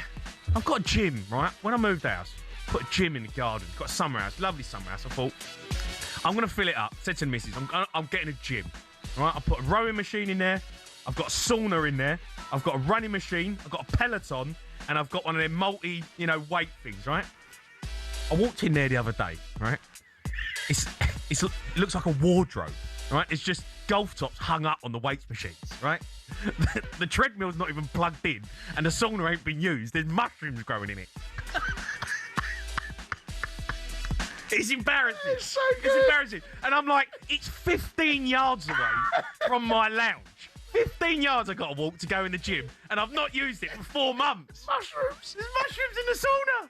Mushrooms. I'm like, I need to clear this out. Just got to use it. I got to use it. Paid $2,000 for it. Hey. I ain't used it once. The mushrooms has killed me. The mushrooms has killed me. It's shocking. It's shocking. Come on, Jay. Come on. I can bring it back. The mushrooms are growing. And the machine, the treadmill's not even plugged in. It's not plugged in. I had a message off Peloton the other day, like, are you going to use your Peloton or should you cancel your membership? Honestly. Oh, dear. Home gyms, mate. Not worth it. Not worth it. Remember, you can find all our shows on the talkSPORT app. You can swipe between talkSPORT, talkSPORT 2, all our other sister stations. You never miss a moment. Right, up next, Noah's going to be joining us. Bit of a World Cup quiz for you.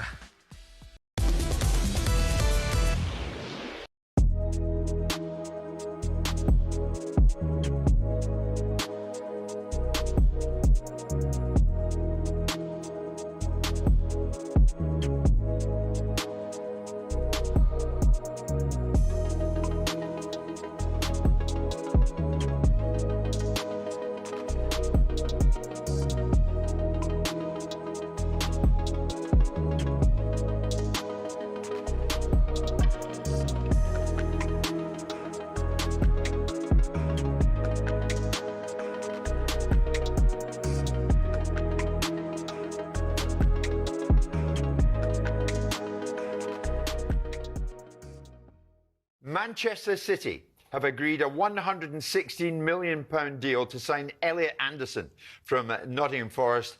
The fee, as you might have guessed, is the most ever paid for a British player and represents a new record for Manchester City. He's 23, Anderson, and has now been given permission to undertake a medical right here in New York today, with the deal subject to the finalising of personal terms. You would think that will get done quick style. Alex, Elliot Anderson, this is a remarkable rise, isn't it? Certainly is. When you think that he went from Newcastle to Forest for a relatively modest sum. I know Eddie Howe at the time didn't particularly want to cash in, but obviously they had issues with PSR. Yep. It's interesting, the figures. City side are saying 116 million. Forest side are saying actually it's nearer to 130 million. Either way, it's a record, as you say, for a British player, potentially a Premier League record fee, eclipsing what Liverpool paid for Alexander Isak this time last year. I was speaking to a couple of ex-players at the darts last night, and we were pondering, if Elliot Anderson is really a £130 million player, how much would someone like Paul Scholes be worth in the current market? I think he's a terrific player, Elliot Anderson. I'm not sure he's a £130 million player. Well, sure. He joined Forest, as Alex says, from Newcastle in a £35 million deal in 2023. So, not so long after that, we've now arrived at 116 million. Well, brilliant business for Forest. If I'm going to my chairman and I'm going to buy him, let's say.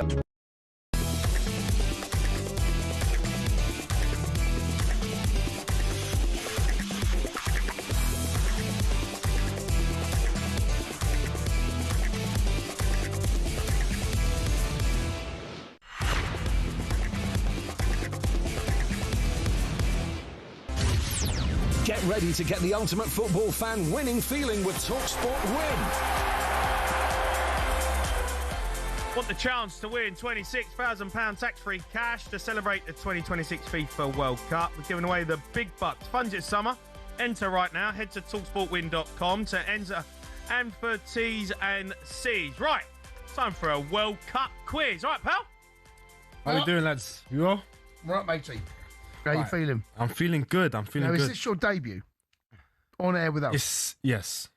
How you feeling? I'm feeling good. I think long time I've wanted to be in here. Now I'm finally here. You finally, mate. This is your goal, isn't it? Yeah. Now, of course, he's got a very famous dad. He has, indeed. He's very, very good as well. Yes, he's got Darren Lewis.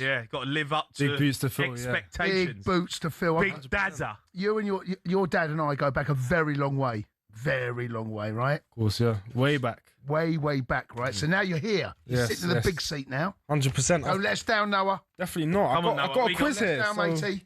I've got a quiz, World Cup quiz. Okay, go on in. We're going to see if you guys can... No, let's not do that. Let's have some parliamentary procedure here. Okay, fair enough. Go on in. Okay, the first question. How many World Cup finals have been decided by penalty shootouts? Okay. Well, last one. Okay. So America 94, when Baggio missed a penalty. I think it might be. Can you think? Are we going to get calls on this as well? We need the gang to help us out. Well, look, people can call us. 03717 223344. I've got two. I've got two. That's all I've got to now. Hold on. Is there any? Guys, be struggling. I'm trying to think of another famous moment. Do you know what I mean? Like, Messi winning it, Baggio missing, Dunga lifting the World Cup, right? Yeah. I can't think of another. France. France, when Zidane got sent off. That was a World Cup final against Brazil. No, that was Italy. Italy. It was against Italy. Was that penalties? Went to penalties, didn't it? Don't think it did, mate. Oh, it did. Because Zidane was off the pitch and he would have took the fifth penalty. Trezeguet missed. That was a penalty shootout. 100%. Go on. I'm going to go 3. Okay, 3, yes. The years? Hold on. What do you want from us here? 100% 94. Is it 3? 22. Yes. Oh, that's okay. good, mate. It's extra points. But no, I want the years. Okay. 2006. 94. And the last one? No, not 22. Yeah. 94, right? Okay, let's go through this. 94, right? 100% America, right? 2006. Hold on, was it 6?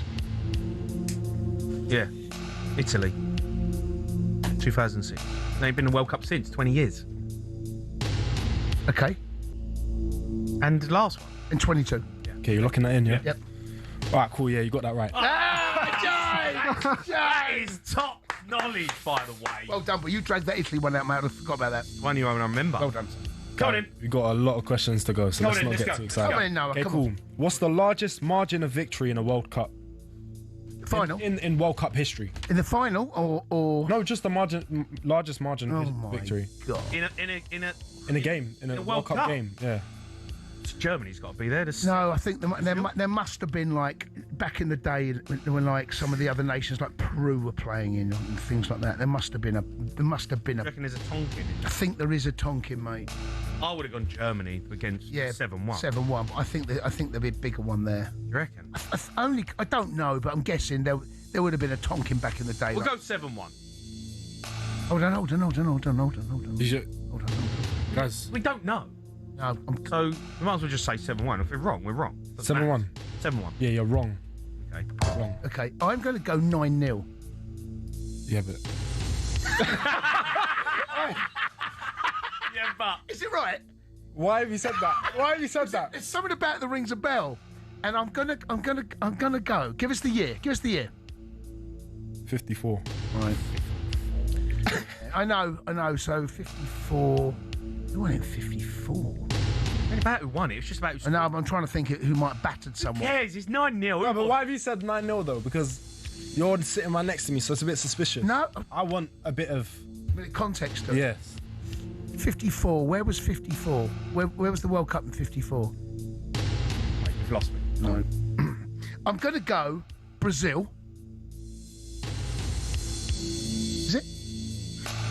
No, we're playing hardball. He is, isn't he? Yeah. Guys, come on, like. We've already got it wrong. Should we get it? Should we get the teams? Probably not. No. Peru? No. Are you just guessing? Like, Yeah. come on, wait. Yeah. Surely we should have, like, what, 3 guesses and 3 There's no strikes, right? guesses. Who is it? Okay, so Hungary did it twice with a 10-1 win over El Salvador okay. in 82 and 9-0 over South Korea in 1954. And then Yugoslavia beat Zaire 9-0 in 74. Doing right, Jay. Right, mate. All right, come on, next question. How many World Cup finals have finished 4-2 either after 90 minutes or 120 minutes? 4-2. Yeah. So England won it right with 4-2. 66. 4-2. I can only think of one. I mean, that's outrageous. I mean, what question is that? He ain't mastermind. Who's put these together? Guys, come on. Like, I'm not going to let That is just like ridiculous. You ain't sitting with Darren Lewis. You ain't sitting at home here with your dad who's got full of knowledge. So look, I can only think of one. Well, there's going to be a game that finished 2-2 and then been 1 and 4-2 in extra time. That's what I can think of. There must be a game. That happened 66. Exactly that same thing happened. So I'm going to. So the 1 or 2, mate. Is it 1 or 2?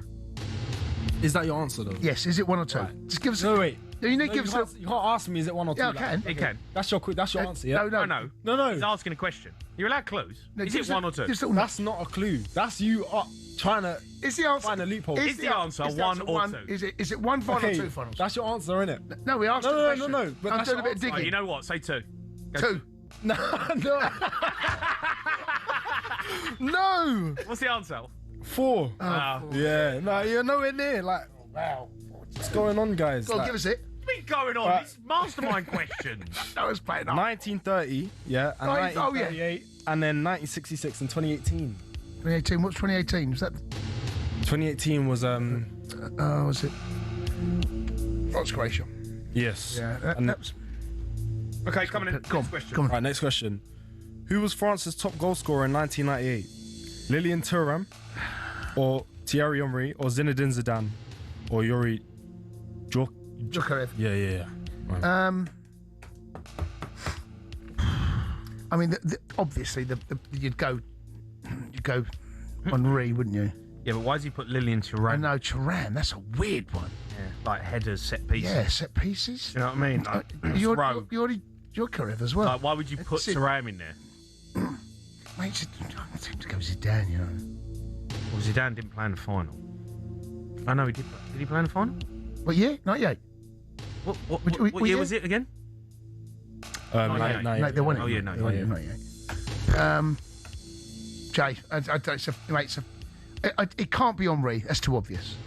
It's too obvious. It's Thuram. Yeah, let's go Thuram. Are you looking it in? Yeah. Yeah, you're wrong. You're wrong. You're wrong. Who was it? It was Thierry Henry. Guys, go with your guts. Come on. Why are you scared for? It felt too obvious. Right. All right, cool. Number 5, yeah? Whooping. Which home nation went the furthest in their World Cup? Sweden or Mexico or USA or Japan? Didn't Japan get to the semi-final? So, what's the other choice? Sweden, Mexico, USA or Japan? It's definitely not USA, right? Mexico. What year? Because they've had, this is their 3rd World Cup. So what year are you talking Mexico? We need to know the year. You don't know. That's not. No, That's not. yeah, 1970. Did Japan get to the semi-final? I think Japan did, mate. Yeah, I'd go. I would go. I'd go Japan. Japan. Is that your final answer? Yeah. Yeah, you're wrong again. Wrong. Wrong. Sweden, 58. Did they get the final? Did they? Oh, mate, come on, 58. They went the furthest, yeah. 1958. What is this? Who brought this guy in? Send him back out there. Will you? Honestly, he's never coming in. All right, guys, come on, you have to get this next Come one. on. Who was the only player to miss a penalty in the 2006 World Cup final penalty shootout between France and Italy? Trezeguet. Go on, you said it with too much confidence. Trezeguet. Is that your final answer? Yeah. Yeah, you're right. Okay, yeah, you can have that one. See, that was an easy one though, isn't it? Well, Zidane would have took the 5th penalty, and that's what it was. That's why I remember it. Yeah, Two-Face said that earlier. All right, keep him coming. Spain won the World Cup in 2010 with Andres Iniesta scoring the winner. But who assisted the goal? Tempted the Fabregas. Can't remember the goal. Can you remember the goal? Was it Fernando Torres? Is it Torres? Can't remember the goal. So I can't help you. Torres was there. Yeah. I'm going to go Fernando Torres. Torres? Yeah. Is there a final answer, yeah? Yeah. Wrong. Was it? Fabregas. That's unlucky. Post there, mate, That's tonight. unlucky, that. Hit the post. That's unlucky. Come on, keep it coming. We've got time for one more. Okay, cool. Argentina beat the Netherlands in the quarterfinals of the 2022 World Cup, but which Dutch player did Messi clash with after the game in the media section? I mean, that's a terrible question. This is the easiest one, probably on the. Question. This is easy. So Messi clashed with a. He clashed with a player afterwards. Yeah, it was viral. Okay.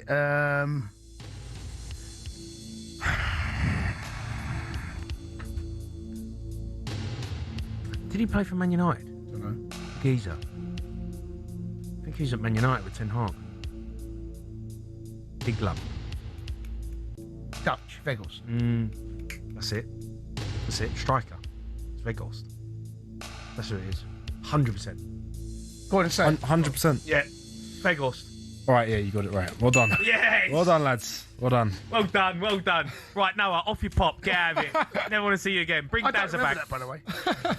You've been listening to the World Cup Game Day Sports Bar with me, Jamie Hart, and Jason Cundy. Don't go anywhere. We're carrying on. Paul Ross is back.